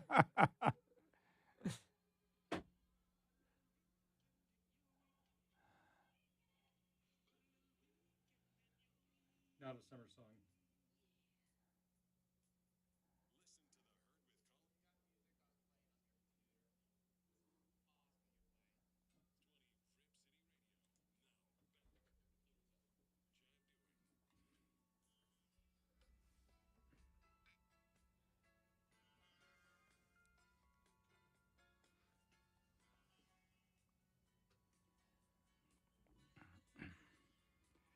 Well, it's safe to say I love this song. Robbie Dupree. Why don't we steal away? What year did this come out, Cap? This was 1980, and actually, that was the year I graduated from high school. And this was one of the big songs at the time when I took the walk. I love the song, and I remember back at the Kingdome with the Mariners, when someone would steal a base, They'd play this? they would play Steal Away, and I just thought that was the coolest thing ever. It's just a happy sounding song. Yes. Now, what I love about this song is that this came out shortly after What a Fool Believes, and there are some similarities in the sound of the Yeah, I song. can hear that. Yeah. And there were people who were upset, saying that he basically stole He ripped us intellectual off. property. He Yeah. ripped it off. But there was no lawsuits or anything put into place. But it had to be hard, right, for these guys making music back in the day. You're listening to all these different tunes. I don't know how other artists or songs did not influence you when you went in the studio to create. You would almost have to in one way or another. And it did happen. Oh, that for sure happened. We've heard about Ghostbusters song, a ripoff of I Want a New Drug. And didn't we see in a documentary, Chad, we were talking about it, I can't remember which one, where Michael Jackson came up to Daryl Hall and said, hey, I really like that bass line, and I can't go for that. Yeah, Yeah, I took that from you. Yeah. And he laughed. that's what was in Beat It. And Daryl Hall's I mean, like, in Billie Jean. he wasn't offended. He's like, well, if Michael wants to take some from me, I guess that's a good sign, which I think is pretty funny. Now, I love this here. I just got this message from Sean in Damascus. He says, when I was in 7th grade, we went on a field trip to Canita. I remember being in the pool, and they were playing Cars by Gary Newman. I always remembered that being related to a swimming pool. But that goes back to what you were talking about. When we were younger, you always had the radio no matter where you were going. So when we would go to the public swimming pool in Ponca City, Oklahoma, someone had a boom radio box on. Yep. playing music. Good song. That is the great thing about music, is that it can bring back a memory in an instant. And this song does it for one person, and Steal Away does it for somebody else. Yeah, Chad's back in the Kingdom when he hears Steal Away. I do. It takes me back to a time and place. Eddie Lawrence chimes in. He says, hey, Chad, by the way, I listen to you when I'm at work. This is my first vacation of the summer. I missed the show yesterday, and I missed the first hour today, my man. But I'm at home listening to you, and you guys are putting on one hell of a show. Oh, that's good. Thanks, And he sent me a couple of pictures of the cassette tape, Huey Lewis and the News Sports. Yeah. And it came out in 83, but he was introduced to the music in 1985. And he's like, that is an incredible album. It is. It's one of those albums that, and there weren't too many of these types back in the day when I was growing up, but every song, like when you can flip it over front and back and every song's good, like that's the sign of a good album, which I really like. But isn't that the sign of great music, though? Like songs that you can listen to over and over again over an extended period of time, but they never seem to get tired. Exactly. That's the mark of a great song. Now, there's a thing on that Late Show Stephen Colbert does, the Colbert questionnaire, where he takes a celebrity and he asks them 15 questions. They're all the same questions every time he does it. But one of the questions is if you could just pick one song to listen to for the rest of your life. It's not continuous, but when you go to listen to music, it can only be this one song. What would it be? Wow. That's my favorite question that he asked these celebrities. I'll give you my answer right now. One of These Nights by the Eagles. Okay. You would listen to that. Yes. Okay. What would your song be, Cap? Well, it'll come up on our top five. Yeah. Well, you might know one of my songs in the top 5. Yeah. But for that song, let me give you an example. And every song in the top 5, like the more I listen to it, instead of getting tired of it, my ear picks up on different parts, little nuances in the song that I notice that I enjoy. And I'm like, I hear that now, or that particular instrument and the way it's being utilized, that I didn't notice it before, and then my ear picks up on it, and I'm like, I appreciate something else about the song. So that song was popular 3 years before you were born. And so that says something about the song. It came out in 75. You were born in 78? 75. Oh, you were born in 75. Okay, Yes. so that song came out the summer you were born. And so that's, once again, what's so great about music is that it doesn't have any like time restraints, anything like that.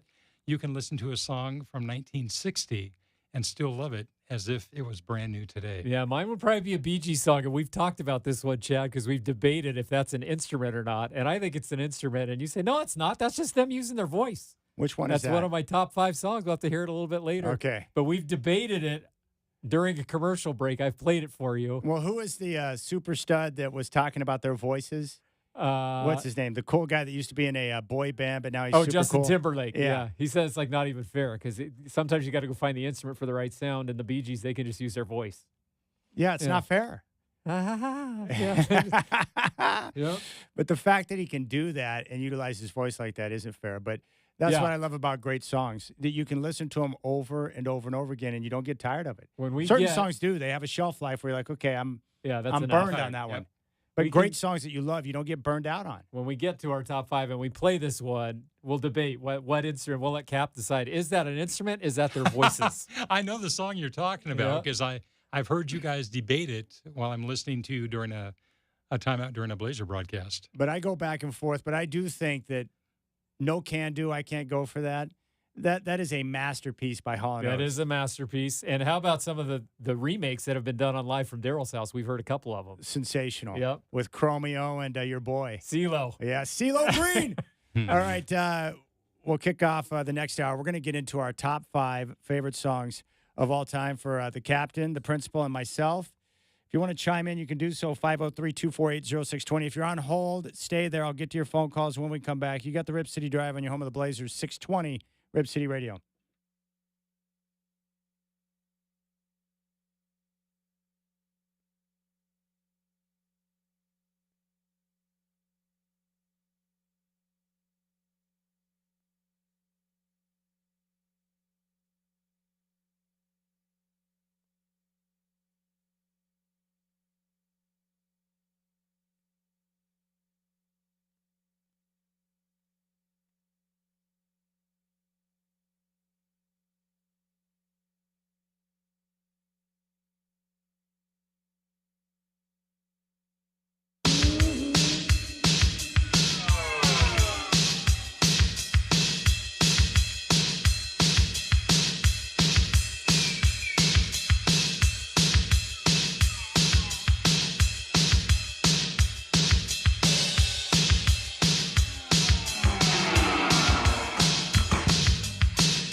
And it's just after 5 o'clock on a scorching day in the Rose City. Good afternoon, Portland. Oh, it sure is. Cool in the gang. Well, that fits with the show. The temperature nearing triple digits outside, and you're getting triple excitement this afternoon in the Rip City Drive in studio. Just how long are these guys going to talk music here on the show? How many hours? Yeah. Well, we may not get up to 4, Billy Joel. I'm Curtis Long. As a matter of trust, Chad invited his Trailblazer broadcast pals, me and the Captain Rich Patterson, into the studio today. Well, we'll talk a little Blazers. But mostly, we've been talking about what goes on behind the scenes when the Trailblazer radio broadcast goes to a commercial break. And that usually means the three of us debating musical topics like, well, those best one-hit wonders. Get this out of your head. That's right, Hanson. Or who's the best female pop vocalist of all time? Yeah, she gets Chad feeling emotions. Oh, we probably should get to a little sports news here at the top of the hour. Mariah Carey, we know she once sang about all she wanted for Christmas. Cap loves that song. But the NBA has released the Christmas Day schedule, and it's a stocking full of Western Conference teams. 5 games on the big day, and 4 of them are between Western Conference foes, including the Spurs taking on the Thunder, the Mavs at Golden State, the Rockets in L.A. to launch against Luka and the Lakers, and the T-Wolves will tangle with a U-tied Jokic in Denver. No word on the Blazers' official schedule yet, but we do know the first preseason game is 8 weeks from tomorrow when Portland hosts Golden State at Moda. How will the Blazers play? We'll just ask Travis Demers. Yeah, that's for sure. Up next, it's more of this musical edition of the Rip City Drive with me, Curtis Long, the Captain Rich Patterson, and of course, as we've been saying the whole time, the Sonny to our Cher, he's the Simon to our Garfunkel, and the Hall to our Oates. Yeah, if you know it, Rip City Radio listeners, his kiss is always on your list. It's the host of this show. It's Chad Dewing, and you're on the home of the Trailblazers, Rip City Radio. Sensational.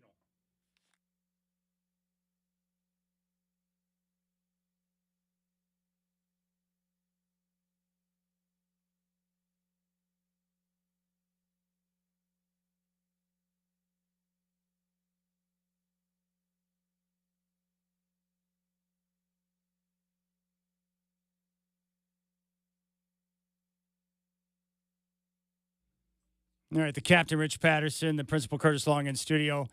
This is one of those songs that doesn't sound like any other song. It's unique unto itself. Love it. Well, I picked it because it was one of the hottest songs in America this day, 1969. It was number 3 on the charts. Now, is this Tommy? Tommy James Yeah. and the Shondells. And it really doesn't sound like anything else. That's what makes it unique. What are they singing about? Drugs? Well, I think so. I read Tommy James' autobiography, and he liked the sounds of words. Yeah. That's how he came up with Crimson and Clover. He just liked those 2 words. Crystal Blue Persuasion means nothing, but he liked the sound of the words. Well, I've heard Billy Joel, other songwriters talk about when they're writing lyrics for songs, a lot of times it comes down to syllables, right? Yeah. You pick what flows with what you're trying to sing. Have you watched the new Billy Joel documentary? I have. It's long. It's a long one. It's very Isn't long. it interesting, though, how he uses actual names? It's the real names of people in his life. He uses them in his songs. Yes. Yeah, and the real factors of, like, the ex-wife who said, yeah, I was probably the one in the Halston dress trying to talk big and big shot. That was probably me. He'd never admit it to me, though. It's sensational. I got this text message from the 720, and I appreciate this. Into the night, Benny Mardones. A little inappropriate. Top 20, 2 different years. Yes. 1980 and 1989. Read the story behind the song, pretty cool. Got the idea when he and Robert Tepper saw a mature 16-year-old walking by with a dog. And the rest is history. Robert Tepper, as a Rocky fan, you know where he chimes in. That's right. In Rocky IV, there's no easy way out. It's incredible. This is a great song. And in terms of vocals, this is one of the best male vocals during that era. Do you like this song, Cap? Yeah, I do. It's another one of those. Little cringy. We talk about the great years of music, and this was 1980, which is one of my favorite years. And that's when this came out, Summer of. She's just 16 years old. Leave her alone. Who would have thought? We'll get to our top fives coming up here in about 15 minutes. Let's go out to the phones. We got someone who wants to chime in. Jackie out in Sherwood. Jackie, appreciate the phone call. You're on the Rip City Drive with myself and the captain and the principal. What's going on? Hey, everybody. Hi, Jackie. How's it Jackie. going? Great. Hi. Chad, I was at that Def Leppard concert in September of '92. You were at the show. Awesome. All right. Awesome. Well, now you are got to be happy to know that you were at the same show that was my very first concert. But prior to that, in June was Ozzy Osbourne. Were you there at that concert? I was not. I have not seen Ozzy in Okay. concert. How was that show? It was amazing. It was like my first concert, and I agree with you in that seeing a performance and hearing it live versus on a radio, Yeah, it's just the whole experience. It's awesome. it really is. Yeah. Jackie, do you have a favorite? Well, for recency bias, probably Ozzy Yeah. Osbourne for right now, I Yeah. guess. And what about It's greatest female vocalist of all time? Who would be at the top of your list? Whitney Houston. Yeah, Yeah, we listed her. no hesitation. Whitney Houston. Yeah. Yeah. Yeah. Well, that's great, And I Jackie. was trying to think of, is it Natalie Cole? Is that the right name? The Yeah. daughter of Yeah, of Nat King Cole. Yeah. Yes. That's a good one, She's too. all beautiful. Yeah. Yep. Well, Jackie, we appreciate you chiming in. It's great to hear your voice, and I'm glad to know that you love the Ozzy concert, and you're at my first concert, Def Leppard, in September of '92, back at the Coliseum. Awesome. Thank you. You got it. There you go. Chad was probably blocking Jackie's view. He probably stood up the whole I time. She probably couldn't see did. Joe Elliott because of you. My mind was blown. The first concert, it was a lot to take in. I didn't know what to expect. And I wondered, too, like, is it going to sound like it does on Yeah. the radio? And sure enough, it sounded like it did on the radio. That's pretty awesome. And I just saw them last year with Journey at the Moda Center yeah. at the end of summer, and they still sound great. Joe Elliott still sounds pretty good. He still sounds really good. Nice. Okay. And that was years and years ago. So I'm impressed by people who can continue to perform at a high level because, with age, your voice is going to go at some point. So Journey was with him. Yes. Travis Demers didn't want to go with you. Yeah, he did not. No. He doesn't want to hear Billy Joel. He doesn't want any part of Journey, none of that because of overplay, right? He's gotten burned out on some of that stuff. And I guess if you grew up in certain parts of New York, he probably grew up with a bunch of Anthonys that did nothing but listen to Billy Joel, right? He's huge That were there. moving out. Yeah. So, Curtis, what was your first New concert? shoes New at the shoes. Civic Stadium. Okay, so question for both of you guys. Before you saw your very first concert and you're there in the crowd and you're just waiting for the lights to go down. Yeah. And once they go down, this is your first concert. What's the feeling that you guys had? Oh, I just thought it was amazing because the way the sound hits you, it's just all encompassing. It's not like listening to a radio where it's kind of in your ear. You're surrounded by the sound. When that first note hits, I thought it was incredible. Yeah. And same thing, just anticipation. What's the song going to be? Yeah. And what's it going to sound like? And then all of a sudden, boom, they come out on stage and the crowd goes nuts and they do it that way. I don't know if you guys are the same way, but what I like to do now, I always pull up the set list I know you do. before I go to a show because I want to know what's coming. So if I need to do any recording of certain songs I want to see, but also I like to know what the set list is so I'm prepared for it. Some people don't want any part of it. Right. My buddy Steve is like, don't tell me I anything. don't want to know. I don't want to know. What about you, Cap? How do you like to do it? I do that as well. Yeah. I get the set list so I know what's coming up. And also know when you can take a bathroom break. Yeah. Yes. I It's kind of important. like I kind of not like knowing how it comes up, and that came up with when I saw you at Hall & Oates, Clark County Fair. I saw you, hadn't seen you in a while, and what's the first thing I said? What the heck? Yeah. No private eyes? Yeah. How can Hall & Oates perform no private eyes? Such a disappointment. And I've seen them a couple of times when they were fabulous. And then I saw them up there at the winery out there in Washington, and they only played 13 songs. What? And I was bitter about it. I'm like, wait a second. I drove all the way up here into the winery. Took me a few hours to get out here, and you play 13 songs. I mean, I was bent. A couple of the songs were extended versions. But Yeah, I'm like, come no, on, you can't Hall. do that. You got a catalog that goes a mile deep. You missed out on about 15 songs I wanted to hear. And I'm not a fan. Chicago does this a lot. I don't like, what do they call them? Medleys, Yeah, where they medleys. play Yeah. like a shortened version of Right. like 4 or 5 different songs, and they do it in succession. It's like, what are you doing? Yeah. Don't tease me with that. I'm not a You fan didn't of even that get kind to of the stuff. chorus. I don't want that. No. So, that's the way it goes. But what can you do? But the bands that put in the time, like if you give me, like 2 hours plus and you go 20 songs or somewhere close to that, then I'm a happy camper. You ever been disappointed in a concert? Walked away multiple thinking, times. I told Cap this, Keller Auditorium, Brian Wheeler took me to the show, the Moody Blues. Oh, And they sounded great, but the problem is they only went for about an hour and 15 minutes. okay. Unacceptable. It's like you guys have too many songs to be giving me an hour and 15 minutes. And it's not like they're giving you a discount because they're going to go a Right. little bit soft on the set list. I'm very demanding. The problem is I saw the Eagles, and I just assumed the concerts Everyone were like goes that long, yeah. And that's not the case. And most of the time when you see the Eagles in concert, you're going to get 3 hours and somewhere between 27 to 30 songs. But that's just not the norm for most bands. Well, can I mention now, we've alluded to this a couple of times, my worst concert Yes. of all time, And you'll be amazed at who Give it it is. to me. Whitney Houston. Wow. It was horrible. Most concerts that you go to, the artist will interact with the crowd. Maybe if someone says, "Oh, we love you. I love you too. I love you, Portland," whatever.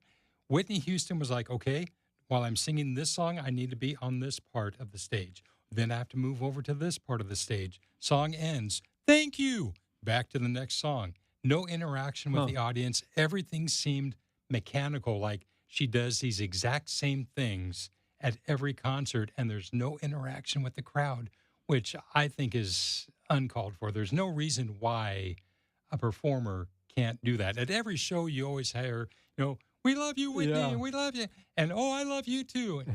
Nothing like that, and it was horrible, absolutely horrible. You got a But show. other than that, it was a great show. What about you, Curtis? I can't Worst think of concert? any that I was really disappointed in that I went to. I mean, I've been drugged to concerts that I had Yeah. no interest in being at, like Lori Morgan out at Portland Meadows. Okay. Had no I interest. don't even know who that is. It was misery, but I was doing it for young love. Yeah. It's like I got talked into it by a girl. So what are you going to do? Well, your daughter, speaking of getting talked into by a girl, she tries to talk you into a few concerts, right? That you've had to put the kibosh on. I did. Yeah, I went up and saw in Seattle a couple of weeks ago. The Weekend. Okay. And Playboy Cardi was opening up for him. Playboy's terrible. Like he was awful. But The Weekend. Yeah. I sampled a lot of the music. I'm like, oh, I know a lot of these songs. He did like over 30 songs. Okay. And he was up there for like 3 hours. And so I walked away with respect because he really got after it. Okay. How about a concert that surprised you? You came away going, "Wow, great, That great, was pretty hey, good. great song here." That you weren't expecting much, and you came away going, "Wow." Clark County Fair, 1996, America. Ooh. I heard a promo on a radio station, so I called the radio station. Is that America? America? And they go, yeah, the band. And I called up my buddy. I'd like we to had go to to pay that. $6 admission to get in, and they went for about 2 hours, and I was like, wow. And so I became huge fans, and I love their music. I just didn't realize how good they were live. It was phenomenal. Did they play You Can Do Magic? Yes. Yeah.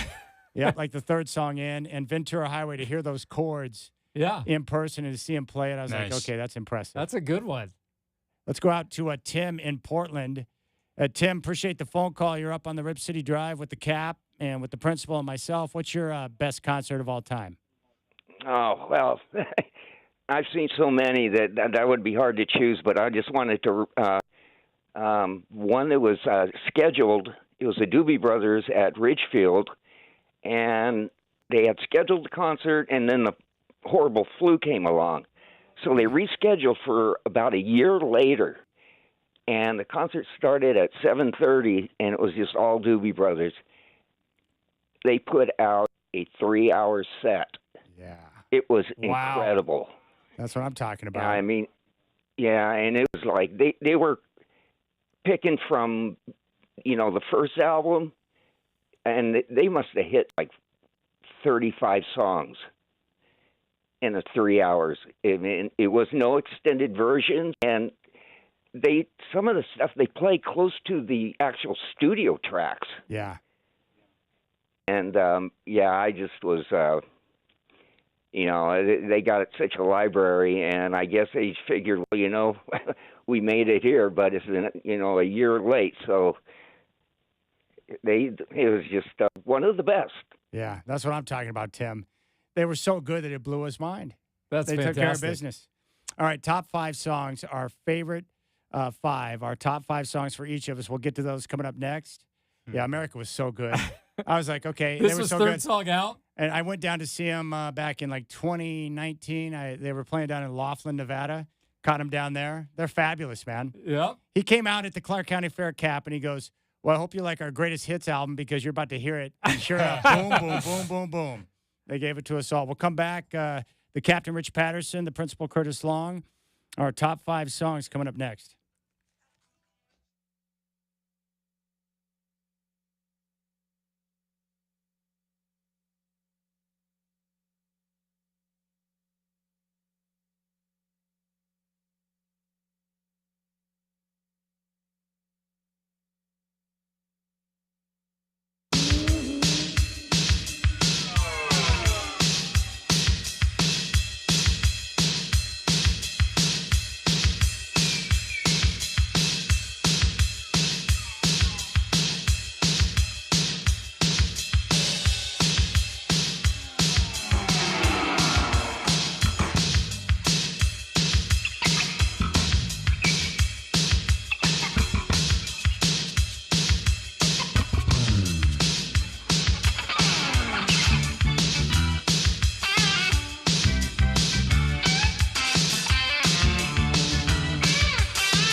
All right, what a pleasure it is to have two great friends and two of my broadcast partners in studio with me today, the captain, Rich Patterson, and the principal, Curtis Long. We've been talking about this for a long time, so it's finally great to have you guys in studio, man. Thank you. Been planning it for a while, and listeners are getting a listen to what it's like when commercials air at during Blazer broadcasts at the Moda Center. This is what the kind of discussion that goes on. How can someone not like ABBA? Yeah, I don't know. Were you a fan of ABBA? I love this song. I love this song because from moment one to moment last, it doesn't lose energy. Nope, right from the beginning. The energy is there for 2 minutes and 45 seconds. All right, we have each put together our top 5 favorite songs of all time. So which of you two would like to go first, Captain or Curtis? You have been bugging me about this for a long time. In fact, we talked over spring break, and you gave me this task that you're going to have to do it. And even in your email to us, you said, okay, if I can do it, you can. I know it's hard, but you can do it. How hard was it for you to put together 5? Very difficult to do. Looking through my different playlists and thinking about it, and then I would come across one and say, well, no, this one's better. Or you hear a different artist. So we're going to go 5-1, all right? And yeah, number we'll start five with number 5 for me is a classic all-time artist who I have a love for, and I really like this song, just the heart that he puts into it. And there are different versions of this. My Uncle Gordon would love you for this selection. Yeah, when he reflects on his life and how he treated Priscilla. I love this song. Elvis Presley, always on my mind. Number 5 for Curtis. Number 5. Cap, what do you think about this song? Not bad. Not Are bad. you an Elvis fan? I'm an early Elvis fan, up to about 63.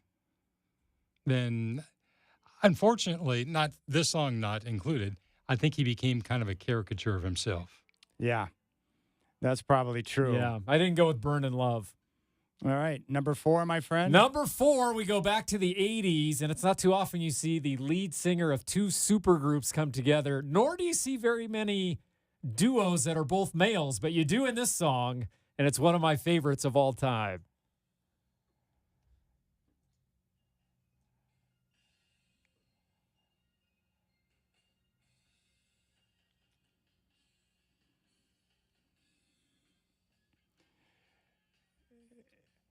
I mean, if I have to pick my favorite Phil Collins song, this is the one right here. Really? Out of all his songs. I think it's awesome, and I love what he says about the song. He loves it, too, and he says that it still sounds fresh today. Yeah. I mean, just 2 great voices that complement each other. What do you think about this song, Cap? Love it. Love it. Remember when it came out? Remember the video? Yeah. Yes, the video was is amazing. Great. It's like a video of those 2 making a video. Yeah. Yeah. Yep. I love this song. I think it's fabulous. Yep. This is nothing wrong with this song at all. And the guitar solo in the song by, I think, Daryl Strumer, his guitar is incredible. Well, it's so good. This is a great song. I'm proud of you for selecting this song. This comes my in, friend. yep, at number 4. I think you can learn a lot by someone when you ask them what their top 5 all-time songs are. Yep. All right, number 3 on the list, my Number friend. 3, I went off the board, and it's one that you may not know, and a lot of our listeners may not know, because it was a one-hit wonder. I believe 1988 or 89. I think it's 89. This is Michael Morales, and I love how the energy just builds here. This is a cool song. And then it just kicks in right here.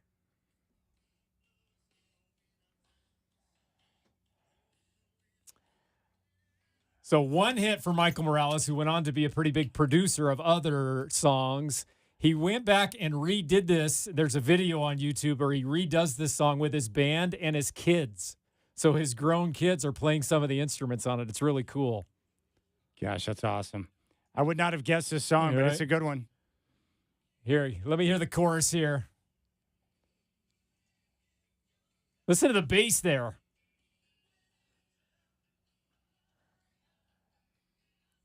What do you think about this song, Cap? I have to admit, I don't know it. Oh, I Yep. don't know it. that might be a Yep. first. It's not very often. This didn't get a lot of airplay. It did get some. It did make the Z100 airwaves at one time. All right. Next up on the list. All right. Next up, we have played this one. We go to number 2. This is a hard one not to love. Show me a person that doesn't like this song, and I'll show you a fool. Absolutely. I just love the groove on this and his voice.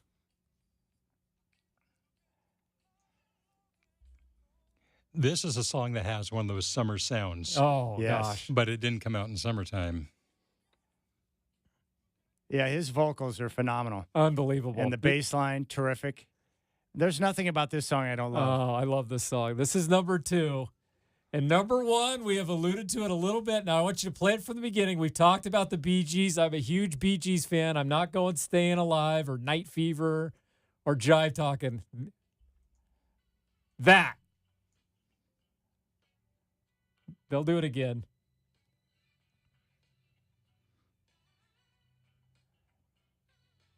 Now, is that their voices or is that an instrument? I think that's an instrument. But No, you're saying it's that's a voice. their voice. That's It's their a voice. Baby, I can't figure it out. These guys are freaks, man. That's just not fair. Now, tell me you hear this song and you can get it out of your head in the next 24 hours. I know you're bumping around after the show tonight. You will not be able to get this out of your head. What year did this come out, Cap? 79. 79 was a good year for music. I mean, and this showed that they weren't a one-album wonder because Spirits Haven't Flown, which was the follow-up to Saturday Night Fever, had this. It had Tragedy, had Too Much Heaven. Title track was great, too. Yeah. All right, there you got it, the top 5. Those are my top 5. The Principal Curtis Long, very impressive, my friend. And I credit you for doing that because I asked him to do it before, and I've talked to him about it. He's like, I don't know, that's a tough one. So he sat down and went through the blood, sweat, and tears to come up with his top 5. It out. Very impressive. All right, Cap, you want to set this up before we hit play? Yeah, I wanted to make it easy for you, so I just did a little montage. I mean, I could have picked 50 songs. Yeah. And if you ask me to do my top 5 next week, it could change. There are no Beatles songs in here because, as I have mentioned before, when you asked me one time, some time ago, what are your favorite Beatles songs? It would be like putting me in a field of grass and say, pick out your favorite blade. Yeah, that's what he told me. Can't do it. I cannot do it. So anyhow, these are, they could be interchangeable from, the number 1 song is definitely number 1, but here are my top 5 little music so we've montage. got a montage. All right. All right, the Rich Captain montage. Yeah, Creedence.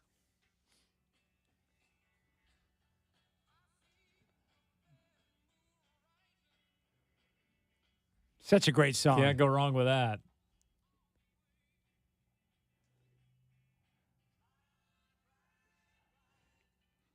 Hitching a Ride. It's a great song.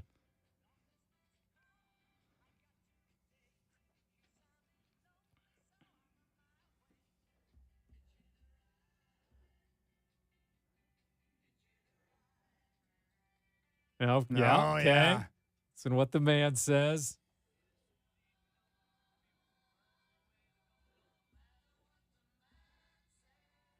Caps are good. We can't stop bobbing our heads. So good.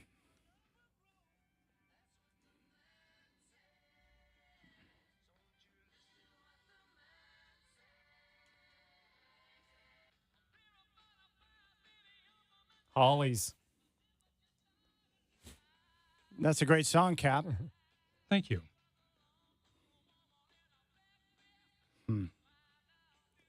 This is 2.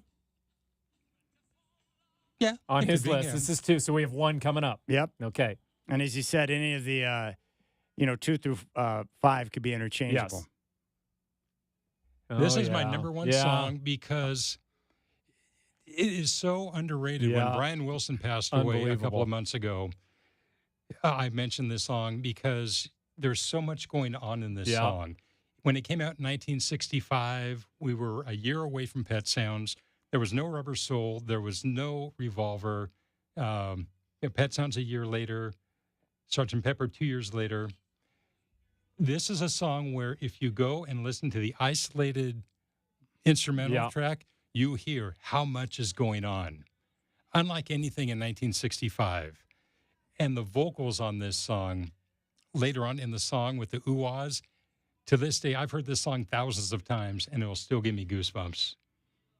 Yeah, And incredible. this would be the I could one have easily song- put the Beach Boys on my list. If there was one song that I could listen to forever, it would be this, yeah. And the Beach Boys, very similar to the Beatles in terms of the influence that they had on other musicians during their era. Well, and Pet Sounds influenced Sgt. Pepper. Yeah.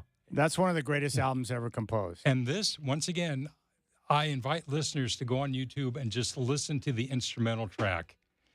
And 1965, you didn't have this sort of music being produced. Brian Wilson was a genius. Yeah, he's the one behind all of this. He's behind all of this. And the vocals coming up here, the background vocals, the ooh-ahs, once again, so basic, but so dang great right here. That's so good.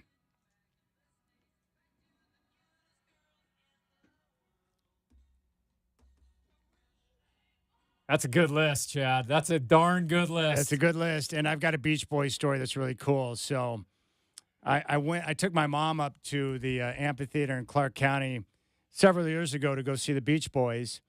And I had box seats. And when I got there, Carrie Agers, the dean of Portland Sports, was there. And Stan Love was in the box with us.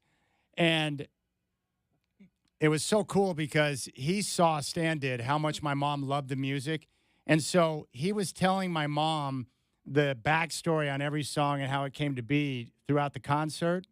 And then when the show was over, he came up and asked us, would you like to go back and meet the band? And so Stan escorted my mom back so she could meet Mike and the rest of the guys. Oh, wow. And then from that point, because he took care of my mom, Stan and I became friends. And I always appreciated the way he took care of my mom. But he enjoyed, I think he loved seeing my mom so happy and excited about the music she was listening to. And that ended up being a great night. That's very cool. It doesn't get much more special than that. All right, my top five. One of the songs that Curtis selected for his top five that we've listened to, but we might as well hear it again because the intro is so phenomenal. Oh, we had. Okay. Yeah. Yeah. You came in at number 5 for you. Yes. Phil Collins, one of my all-time favorites, but this is my favorite song that he ever put together with Phil Bailey. I think it's a masterpiece. The guitar work, the vocals, the whole shebang, the video. You think we could get DJ OG1 to play this at the Moda Center? One of these nights, you and I are going to take over the music for one night. Yeah, we joke about that all the time. Hey, OG1, step aside for a second. Chad and I are if going they to take do the music. 70s or 80s night, they should have people who live through the music Yes. program what's going on. I agree. Let's start the campaign right now. Let's get a 70s and 80s night at Moda Center this Todd, season. Todd Bosman, you listening? Yep. Come on, Todd. Number 4 on the list. Different genre. He just passed away, but Chuck Mangione feels so like good. This song. One of the greatest songs. And I was so happy I had a chance to see him perform it live. But this goes back to the days of my early childhood. My grandpa had a sweet radio that could pick up stations across the country that he would sit in the windowsill when he was looking out this big window by the dining room table because he liked to look at the birds and the foliage and stuff. But he loved this song, and so this is one of those parental influences where I listened to the same music he did, and I thought it was great. And he really kind of kicked off that smooth jazz genre, which was kind of a spinoff, and opened up the door for many others. You like this song, Cap? Oh, yeah. Big fan. It's interesting that you have an instrumental on your list. That's how wide-ranging your musical taste is. Next up on the list, the Eagles, of course, are on it, but I love this song right here. Yeah, I know you love this one. I can't tell you why. Timothy B. Schmidt on the vocals, and I love the guitar solo here at the end. Love to see this song performed live. You may or may not have recorded it. I've got many versions from many decades. Don Felder on the guitar. And again, what's great about this song is it's different than the rest of their music. Yeah. I mean, wouldn't you consider this more R&B, Cap? I can see where you would say that, but But it's Eagles. Yeah. And this was late in their career, first time around. All right, next up on the list, big in the 1980s, Cap. All right, the principal may be better on the time frame, but the system. Oh, don't disturb Don't this disturb groove. this groove. Yeah. This is one of those songs we were talking about earlier. No matter how many times I've heard it, like I this love song that. never gets old at all. Not sure what they're singing about, Curtis, but Don't hang a sign up on the door.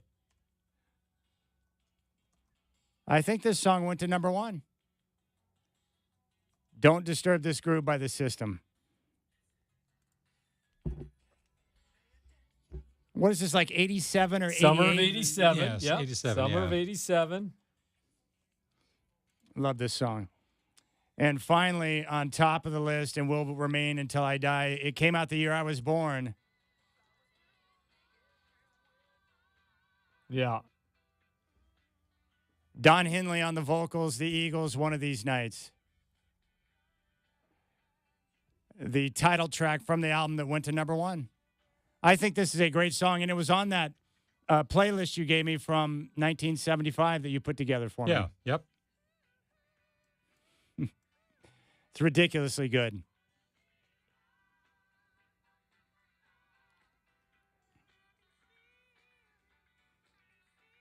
And there you have it.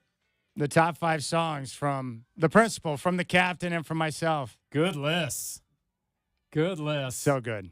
So good. Let's make a K-Tel album with Yeah, all the we greatest should. hits. Yeah, the K-Tel sounds Records. of Blazer Radio. Oh, that's funny. I remember those commercials that would come on. Yeah. And then what were the deals back in the day with like it was like I can't remember the name of it, but you could buy like 10 albums for a penny Columbia or something like House. that. Yeah, Yeah. Columbia House. Yeah. Get all those CDs or records for a penny. And then unfortunately, People the just bill, make up a fake name. bill comes due pretty soon. Yeah. Fake names. People put a fake name in there. We used to have that in our fraternity. People put fake names on there. Yeah, bend over. Bend over, your CDs came. Yeah. All right, we'll keep things rolling.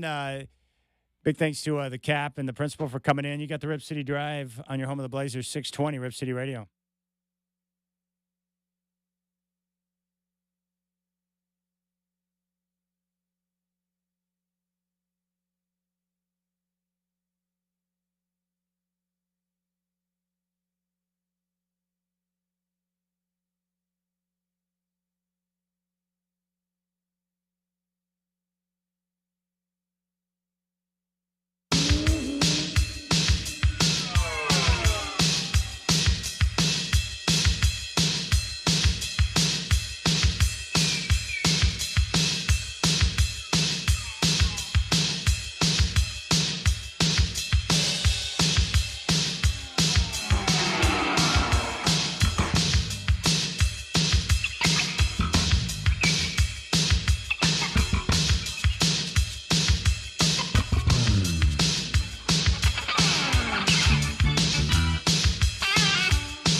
What does this song remind you of, Captain?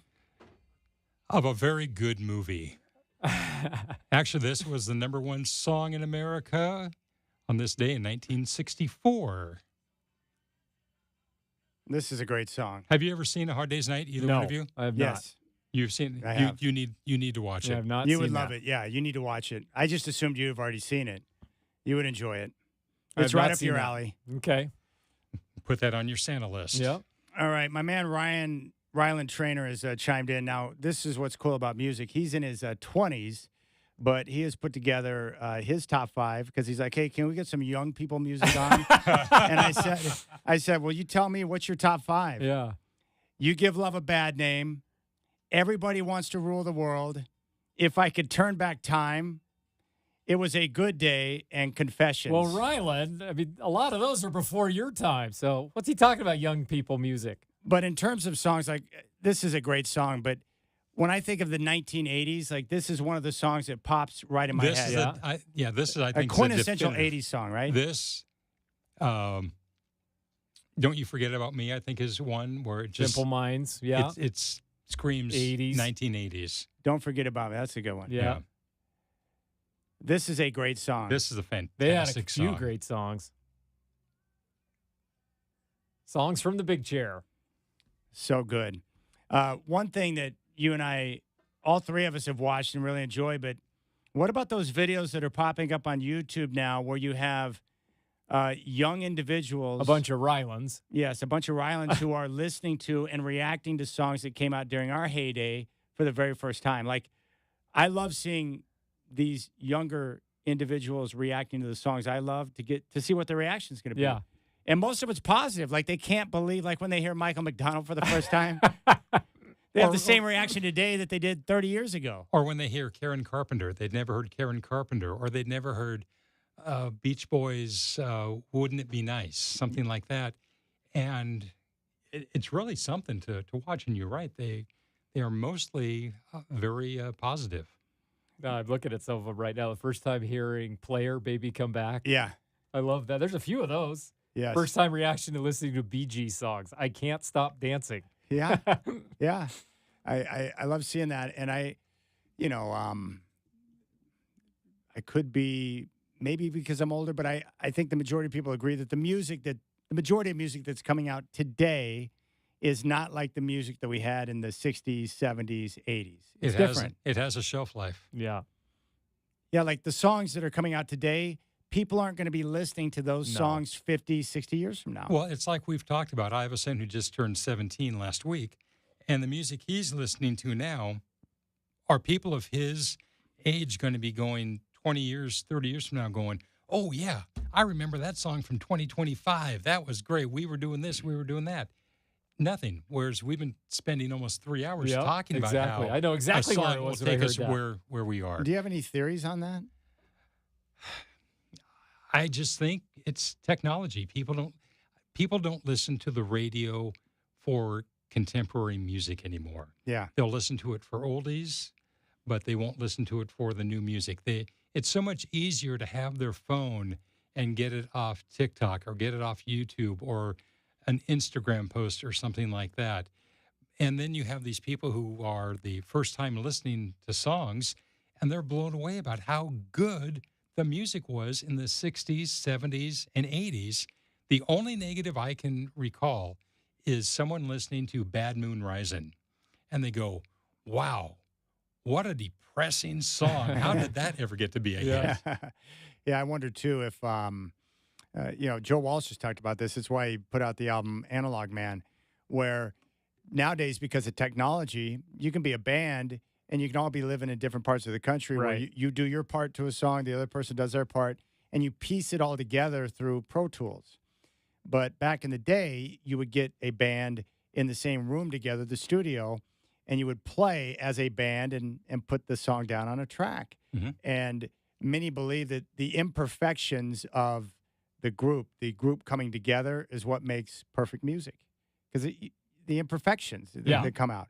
Absolutely. And there are even songs where there are mistakes made that are left in the song, and they go on to be big hits. Yeah, remember we talked about that with that Starbucks song that we heard earlier, Moonlight? Yeah, the he's laugh in the middle of that it. is because he had a very short Yeah, window to Leonard where he could Skinner record. was coming into the studio. They said, "Hey, you got to wrap this up." Yeah, and the noise that was coming through his headphones, it was like fuzzy, and he didn't know what to do, so he just laughed.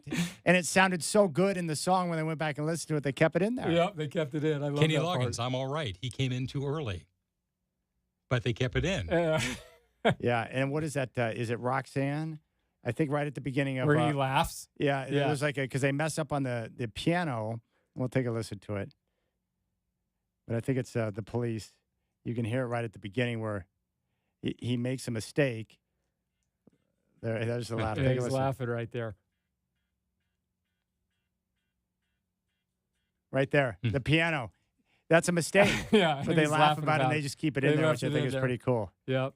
But of course, back then you didn't have digital. You know, when you laid a track down, it was a real pain in the ass had to to go do back it. and Yep. re-record everything. So good. Well, I appreciate you guys coming in, man. How much fun? How much fun is this? Is to be able to hang out in a radio studio? Well, the good thing is the basketball season's right around the corner. Yep. Schedule's going to drop here, I believe, on Thursday. So there's games coming where we'll continue the discussions.